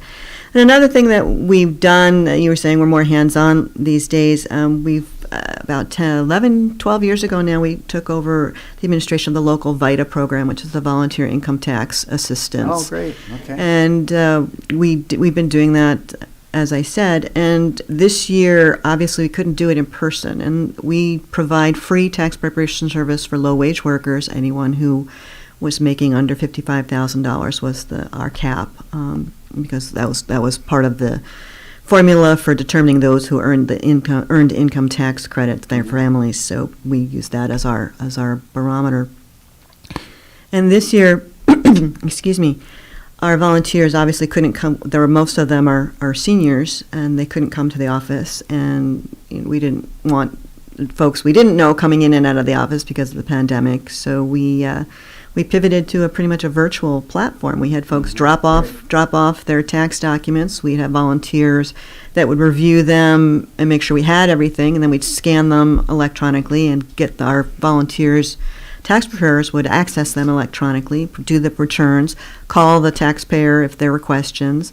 Another volunteer would actually go through the return again, review it all, and then call the taxpayer and go over it with them over the phone. That's great.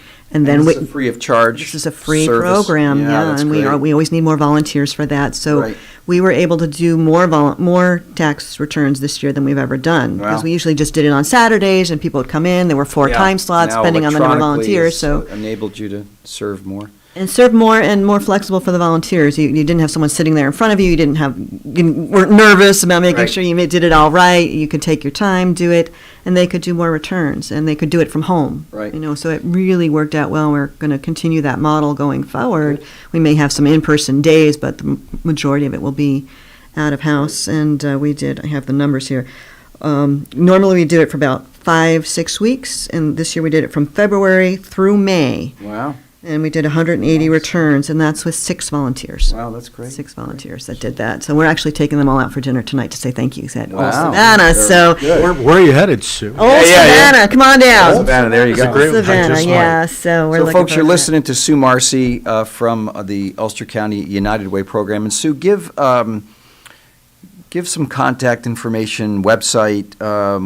Sure. Our website is ulsterunitedway.org. Okay, that's easy. That's easy. There's all kinds of information on there, all about our new campaign incentives, all the programs we've done. There's videos about funded programs. We didn't talk about our Raising Hope mentoring program. We're always looking for mentors for our women's mentoring program. They're doing a new training in September, so contact Amy Summers for that. So what is that program? Because we do have a few minutes here. Oh, good. Yeah. It's a one-on-one mentoring program for women. We have women volunteers that agree to do it for a year, and they're paired with another woman who maybe at a crossroads in her life. Maybe she's gone through one of the human services programs and she's graduated, so to speak. But okay, I graduated, great, now what do? I want to do this, this, and this, but I'm here, I don't have any supports. As someone said years ago, women need mothers. Extended families are not, as the traditional families aren't as available as they were. Maybe the woman came from a difficult situation, she can't go back there, or it's not safe to go back there, or if you went back there, you're certainly not going to have the supports you need.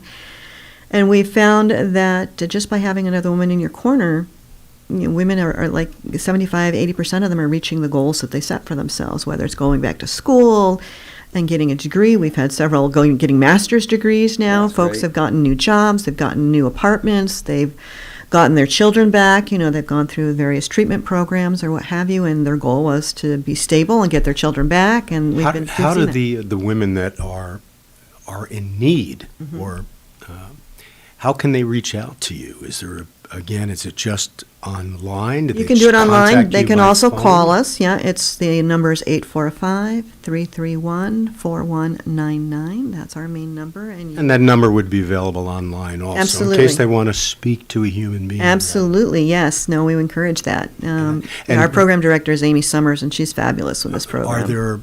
Are there certain qualifications or certain criteria for? For a mentee, you have to be over 18 and free of substance abuse issues for 6 months, and just wanting to grow and learn and And then stable. you can assist them not only in their personal well-being, but also in getting apartments. Is that? We don't get them the apartments, but we have someone there to say, okay, what are you thinking about? Have you tried here? Have you tried there? It's more, like having a big sister or an advisor, so, cheerleader in your corner. We also provide monthly workshops online, and this is where the program pivoted beautifully during the pandemic. We didn't realize, but they actually had higher attendance at their monthly workshops because there were no transportation issues. There was no child care issues. They could do it from their home. And they all participated, and the presenters for the workshops were great. They also do monthly mentor training. So the mentors actually have a support group, the mentees have a support group, and they do these ongoing continuing education. We've partnered with local banks and financial institutions. Other local business people have done things on resume building and how to identify your next steps, building a budget with the bank, setting up a bank account. Sometimes It's a great program. It's That's been going on for a dozen years or so, ish? Yeah. It's I wanna say. 2007, I believe we started it. It was part-time up until about 3 or 4 years ago. Then we went full-time, and then we have a full-time program director and an assistant program great. assistant. So We have just a couple of minutes left. I'm on the back of your business card. There's a dial 211. Mm-hmm. Can you just briefly tell us what that is? You'll have to come back and I would love tell to us come more back. stuff. Sure. Yeah, but we tell only us hit on what- 2 things. I have a whole page full here. All kinds of I notes. always love it when one of the guests come in and they have out prepared notes. Prepared notes. And big letters so I can read it with my bifocals that the dog ate last week. So what's 211 real quick? 211 is an information referral service. It's a free call. It's for all health and human service related issues. It could be you just moved to the area and you have no idea what kind of after school or summer camp programs there are. You can call 211 and they can say, what county are you in? It's a 7-county area. This That's calls it a great, free yeah. call. And they can tell you there's also an online, I believe, I'm going to get it wrong. So if you just do 211.org, it'll ask Right. you what area you're in, and it will caught my eye because we were talking earlier with Steve Kelly about addiction, and one of the questions, this is really well done. The back of it says, I'm addicted to drugs. How do I stop?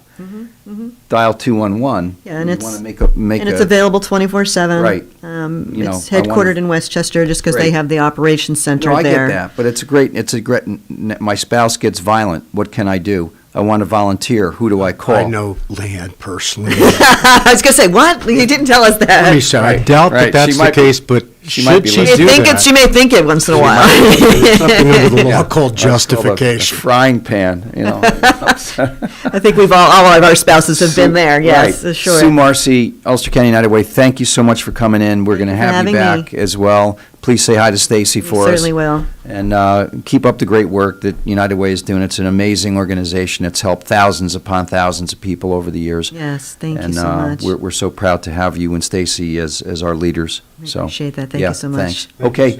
You're welcome. Folks, come on Glad back. to meet you. Lawrence, take it away. You're listening to Kingston Community Radio on WGHQ Kingston.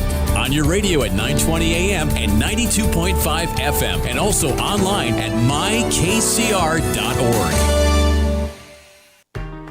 Central Hudson reminds you that summer thunderstorms can strike with strong, gusty winds, knocking down trees and power lines.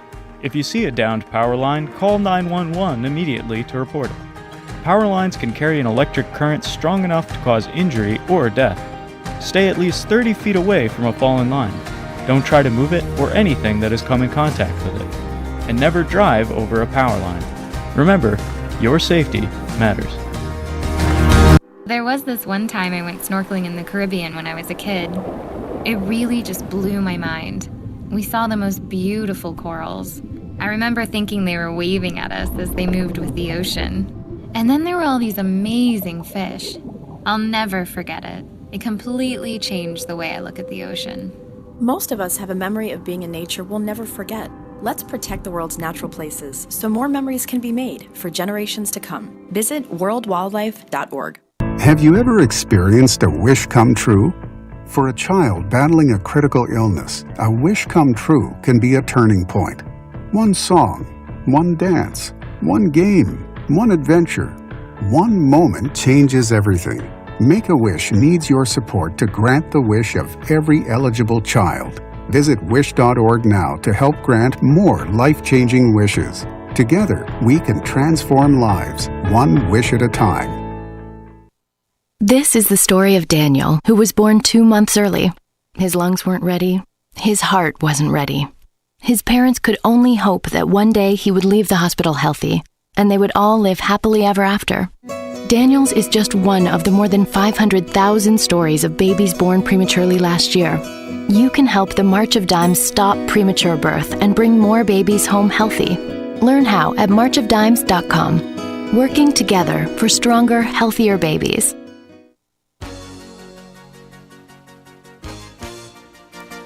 Hi, this is Winnie from the Rosendale Seniors, and I support Kingston Community Radio, and so should you.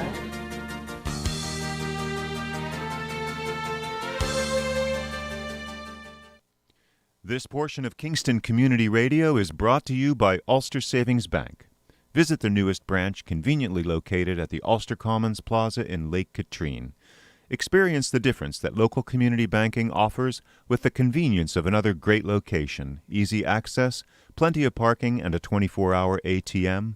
Ulster Savings Bank, invested in community, invested in you. Member FDIC. Okay, folks, we're back. This is Thunder Thursday. Can I ask to go to Wednesday or Friday? You can, but I'll come there too. And only if you're. That's right. Friday would be Hugh Reynolds and Mario Catalano. Yeah, that's true. It's always interesting. Right. So we have a surprise guest today. This half hour. We're very fortunate. First, you are Tony Marmo. I am Tony Marmo. Yeah, I am. You are Donald Williams. Thank you. You former. Struggled. I didn't struggle. I was just trying to figure out what to call you. Well, you always say introduce yourself. I know. And you always forget to introduce yourself. Predisposed to talk about the why, and we are a great guest. We just want to introduce. We're really fortunate in the brief history of this. Oh, Dave, yes, sit close to the mic so you can be heard. There you go. Want to introduce our guest real quick? I will in a moment, if you don't mind. I know you are the host, and I'm No. I'm just trying to read the YMCA announcement here. I had arrangements with one of. Well, why don't you do that first, and I'll introduce Dave. Okay, that's fine. I mean, since you're chomping at the bit. I am chomping at the bit to talk about bike-friendly Kingston to repair bicycles. It's this Saturday. So if you have a bicycle you want to get repaired, we're going to talk to our district attorney, Dave Clegg, who was on the board of the YMCA with me for many years and a great, basketball player and supporter of the. We're not going to go through the athletic supporter again, are we, for God's sakes? Dave is a great basketball player, very competitive, just like he is in court.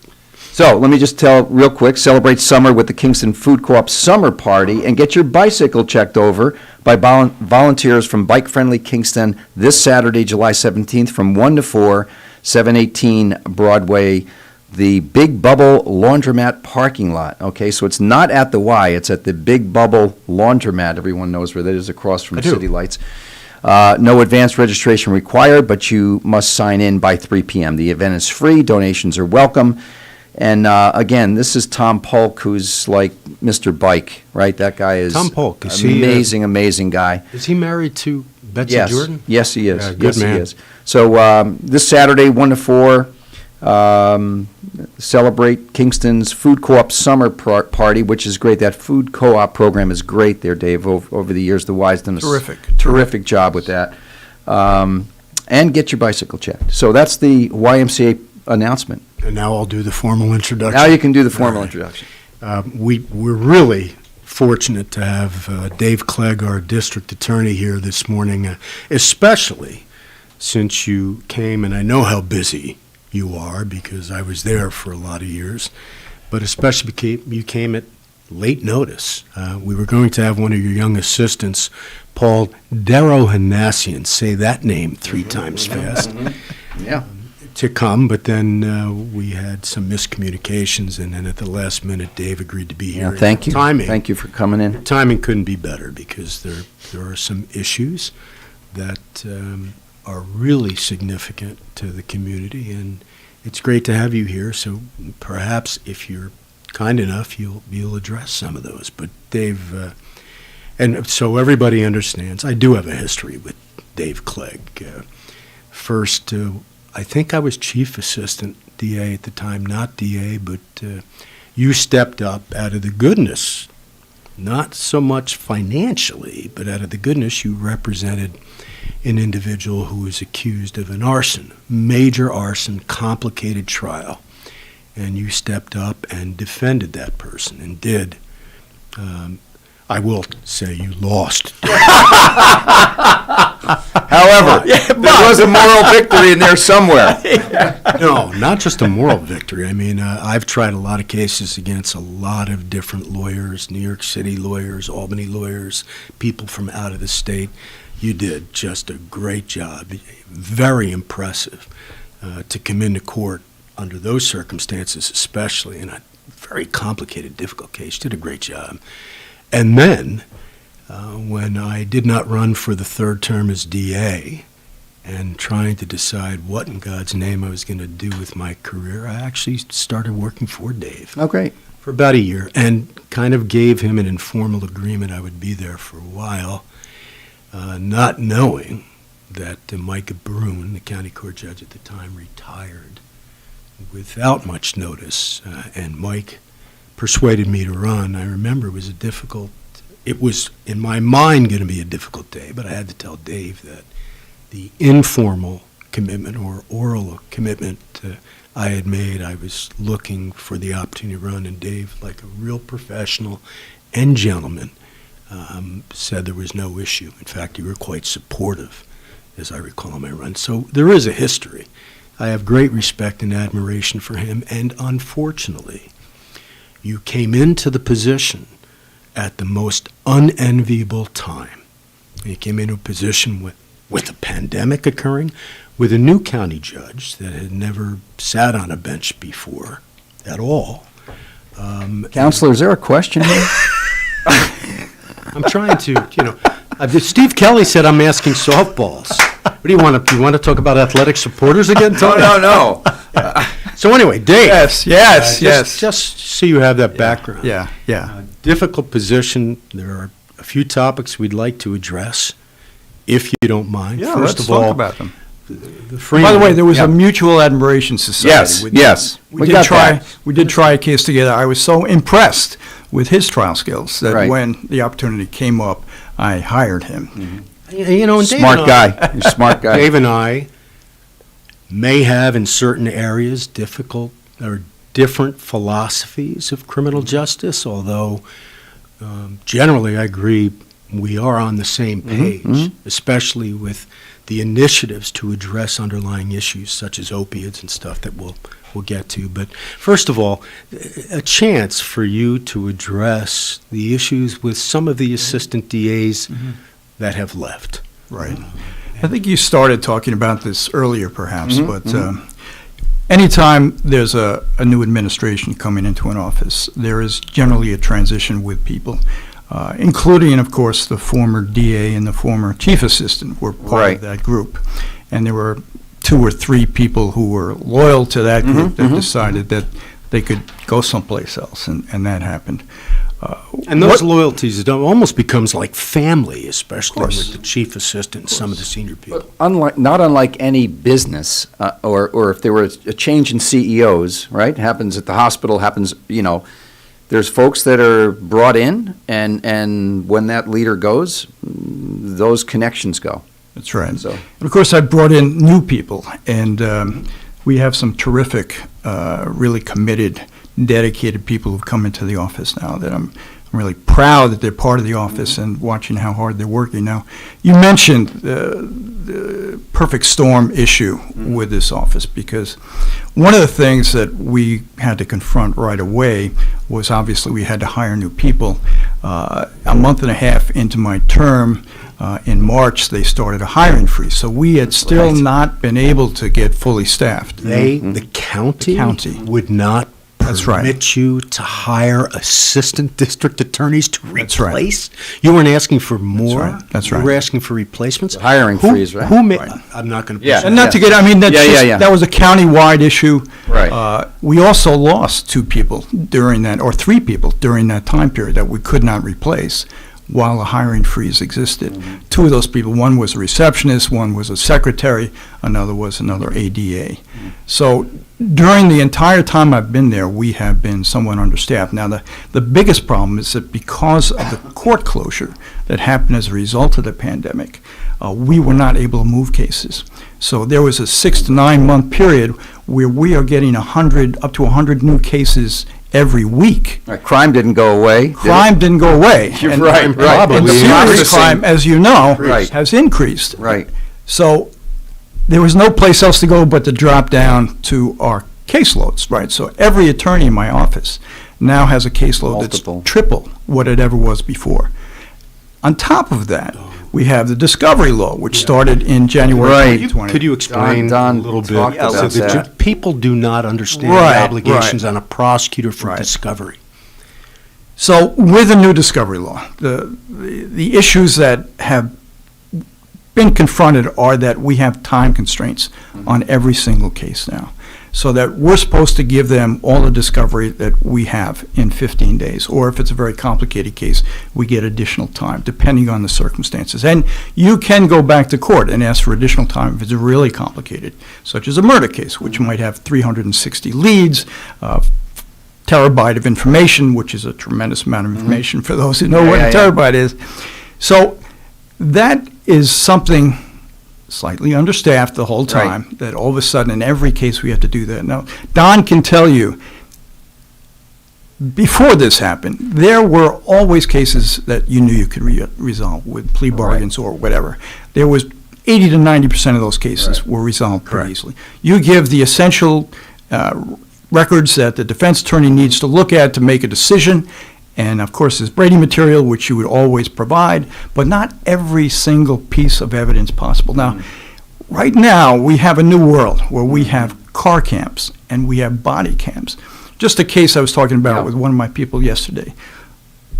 We've got to rush it, right? I said, we've got to get this done. There are 30 hours, and this is just a regular, not a regular, but not run-of-the-mill, but it's typical. It's a drug dealing case, a drug sale case, but there's 30 hours of body cams that have to be looked at. Jeez. In every drug case, you need to look at those body cams because there may be a person in there who might be a confidential informant. So we have to look at all that even before we send it. Confidential informant has to be blocked out of the video. That's right. So we have to do confidential video. informant is somebody that's working with the police in return for something. And obviously has to be protected. They say, well, what's the big deal? The defendant knows who the person is, yes, but you don't want over the internet a picture of the confidential informant that is working with the police, because confidential informants do get killed, even in Kingston.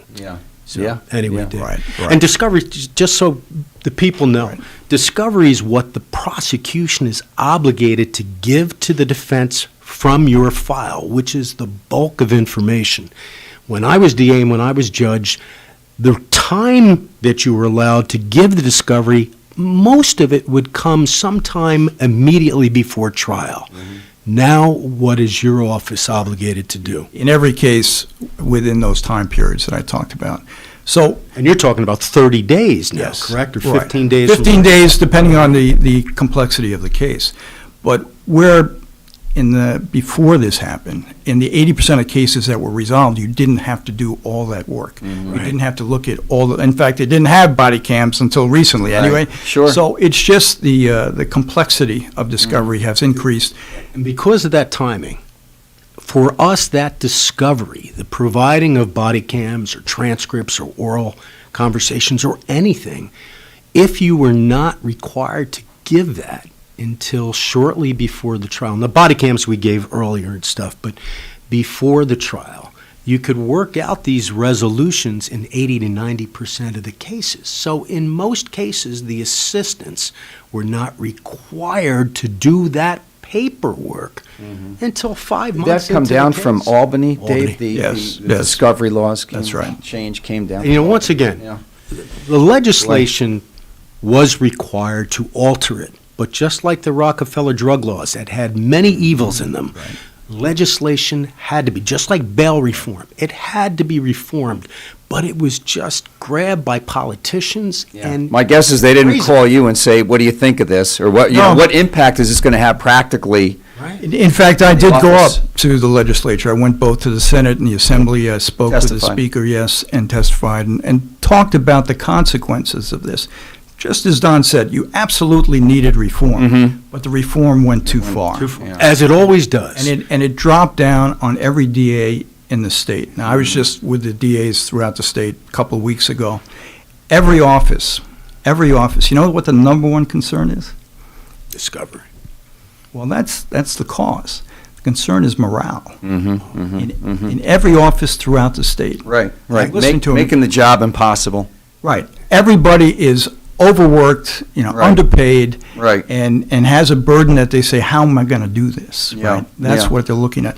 That's why I feel like the people in my office who are persevering really should be honored by this community. They should be appreciated by this community. That's right. I agree. I know these assistants because they appeared in front of me. Yeah, they're good and decent people. It was not there. easy. But some of those assistants that did leave, out of the 11, whatever the number is, some of them left because they couldn't feel the onerous burden of discovery, and some of them went to the public defender's office that does not have that burden. Yeah. And Dave, you've done something now to address some of the issues with discovery, correct? Right. Yeah. We had one individual left just because he said, I can't do this, right? It's too much, the workload's too much. Went to the public defender's office, received a $17,000 raise. Oh, Lord. So that imbalance is not healthy, right? Yeah. That's more money, less work. Yeah, come on. And right. Yeah. So it's not a good thing. No-brainer. But yeah, what we've done, and on his way out, we talked about this, and this is something because we had a hiring freeze right. for the majority of the first part of my office structure. I was unable to make those changes, but now I've gone back to the legislature in June. I've explained what this burden is. We modeled it after some of the other programs across the river in Dutchess, right. where we created a discovery unit where we have 6 people who are going to be involved. And once again, in every case, immediately start discovery so that we will collect it. We've got 19 different law enforcement agencies. We make sure we get it. We have to digitalize that. We have to upload it. Then we have to track it and send it Sounds like countless down to hours. the defendant. It is. Now, the hope is, though, that it will take a good part of that burden away from the ADAs. Right. What you want our ADAs to be able to do is to try cases, right? Exactly. Right. And to manage cases and to do the hearings and to follow up and make sure that the witnesses are contacted, the victims are protected and supported. All that work that also needs to be done. And that was the concern where people, especially with domestic violence, we need to be there to support the victims. We need to be there to work with the victims, explain and carry them through. Victims' you families, need homicides. time for that. If all your time is spent moving paper, digitally, moving body cams and all of that, it was putting my ADAs in a position where they didn't feel they could do the job the way it should be done. So anyway, we have set that up. We're going to start hiring. That process. So have the salary imbalances been addressed? Because if you're going to, I'm in the staffing business, right. and so if you have a discrepancy in terms of what the pay scale should be, market rates, right? How can you attract new people in? Well, I'm confronting that right now. Of course, we are being outspent and outpaid in every surrounding, you're a whether great it be guy, Orange or Dutchess.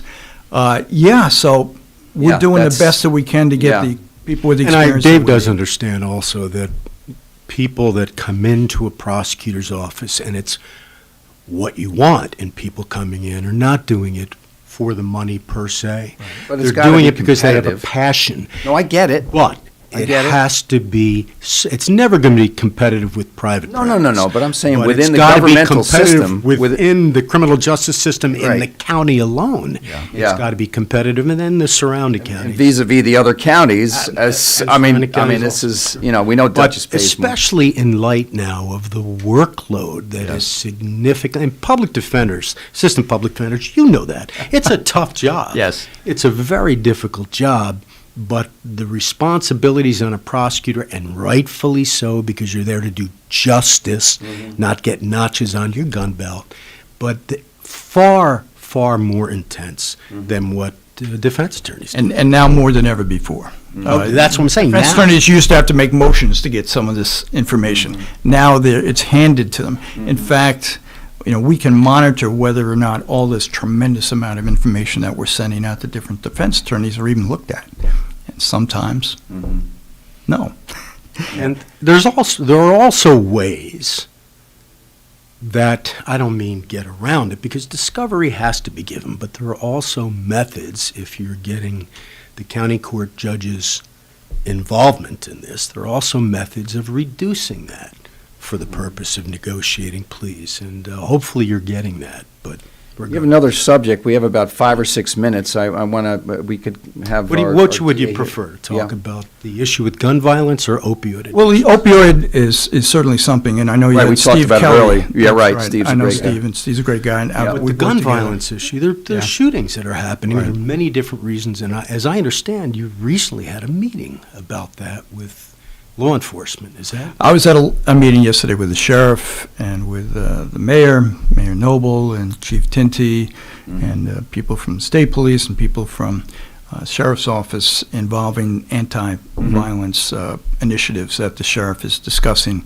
with the city. And the big thing is let's work all together, right? And I've committed the resources of our office, the district attorney's office, to that effort. So that's something that is in the works. I salute the sheriff for all the work he's doing. As you know, we both work with Urgent. We have a liaison through my office. I've been involved in at least half of the Urgent meetings over the last year and a half. Task force to address opioid and gun violence. That's right. And so he does both, and that's what you need to do.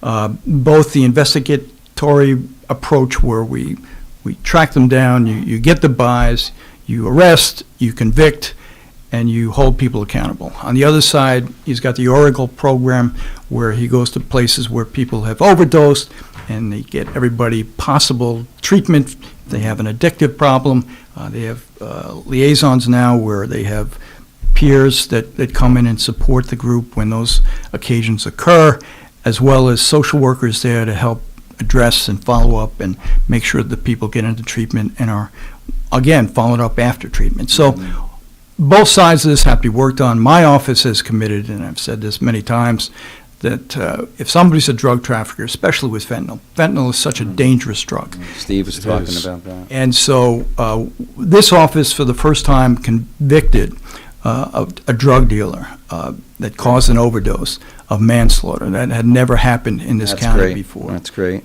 And we also convicted somebody of criminally negligent homicide for the same reason, that they gave drugs that they knew fentanyl was involved. And so you have to have that combination that the person knows that the drugs are really dangerous. And it's such a difficult process because addicts sometimes seek out the most powerful drugs.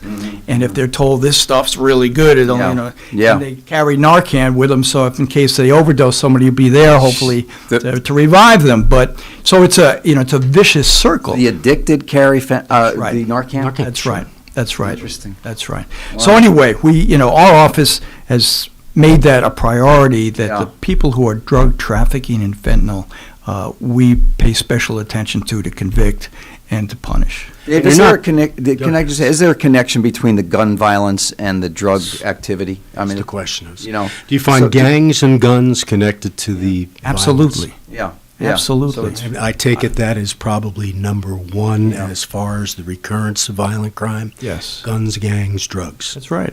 That's right. Nothing has changed about that. Yeah. No. But we are constantly, and Dave has brought some new initiatives that, and it's a combination of two things that have to be done, I take it, Dave. Number one, tough, hard prosecutions for those individuals that are dealers, not users, but dealers of drugs, those individuals that are gang members, those individuals that possess guns illegally, along with the initiatives that you also can bring to address the underlying issues why these people are. It's good to see that people are getting together, though. Right. It's key, right? It is. It is. And we've been meeting with the community over the last year, and the people in the Kingston community especially, because there is that distrust of law enforcement also, right? Law enforcement has taken a beating. Have you reconnected with the Ministers Alliance and some of the? Yeah, because there was a period of time for 3 terms that Mr. Carnwright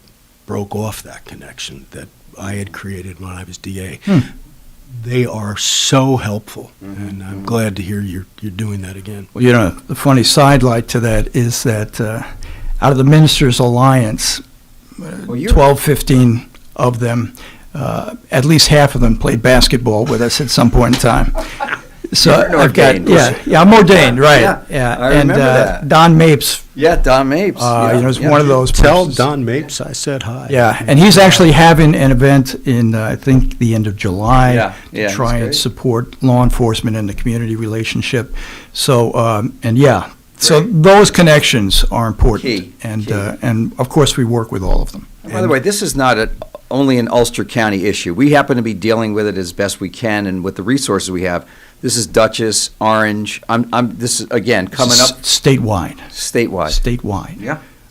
Once again, the district attorney's office statewide are having this problem. Yeah. They say that, we're part of the GIVE program to try and prevent gun violence. And within the GIVE areas, they've gone up, shootings have gone up, murders have gone up 75% across the state. Across the state. So, yes, and across the country. GIVE stands for, it's an acronym, obviously. Yes.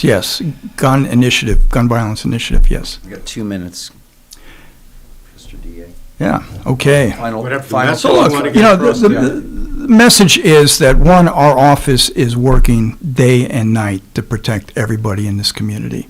They've never, and I don't mean to say your office didn't work hard, but they've never had to do more with less than Right. we have right now. Right. And as I say, I think the dedication that I'm watching, with the amount of work that they have to do, not complaining, but coming in early, leaving late, coming in on weekends, that is happening in my office and has been happening. Now, we are getting help, thankfully. We're getting this unit. It'll be up and running within a month or two, I hope. And then that will be some real support for the staff that they absolutely need. We're also, we're confronted with a workload that will continue. Yeah. We will have trial after trial after trial after trial, probably for the next year and a half or 2 years. If you can get a judge to try a case in Ulster County. Okay. Listen, we thank you for your passion and commitment, Dave, really. It's difficult times. The pandemic has just, made a bad situation worse, right? And so you're battling. So thank you on behalf of our citizens and people who care, and that it doesn't get, further out of control. Hopefully the electeds will listen, will pay attention, and if they don't listen, we should find new electeds. That's just how it goes, right? People vote. I agree. Get I out there really and vote. appreciate the support that they gave us to give us this new unit. Yeah, That that's was a big deal. That was a big deal. That's a big deal, and thank you for Certainly needed. clarifying. The Freeman has a way of portraying a story in a certain way. don't they? In less than one paragraph. Yeah, right. So, David Clegg, thank you for all you're doing for Ulster County and our citizens, and keep up the good work. And we're thankful we have you. Thank you, Thank Tom. you, DA, and don't Thank you, lose Tom. faith. All right. Yeah, thank you. Keep the faith. Lawrence, everybody be safe, be well out there, and do a random act of kindness for someone, right? Just be kind to everybody. See you.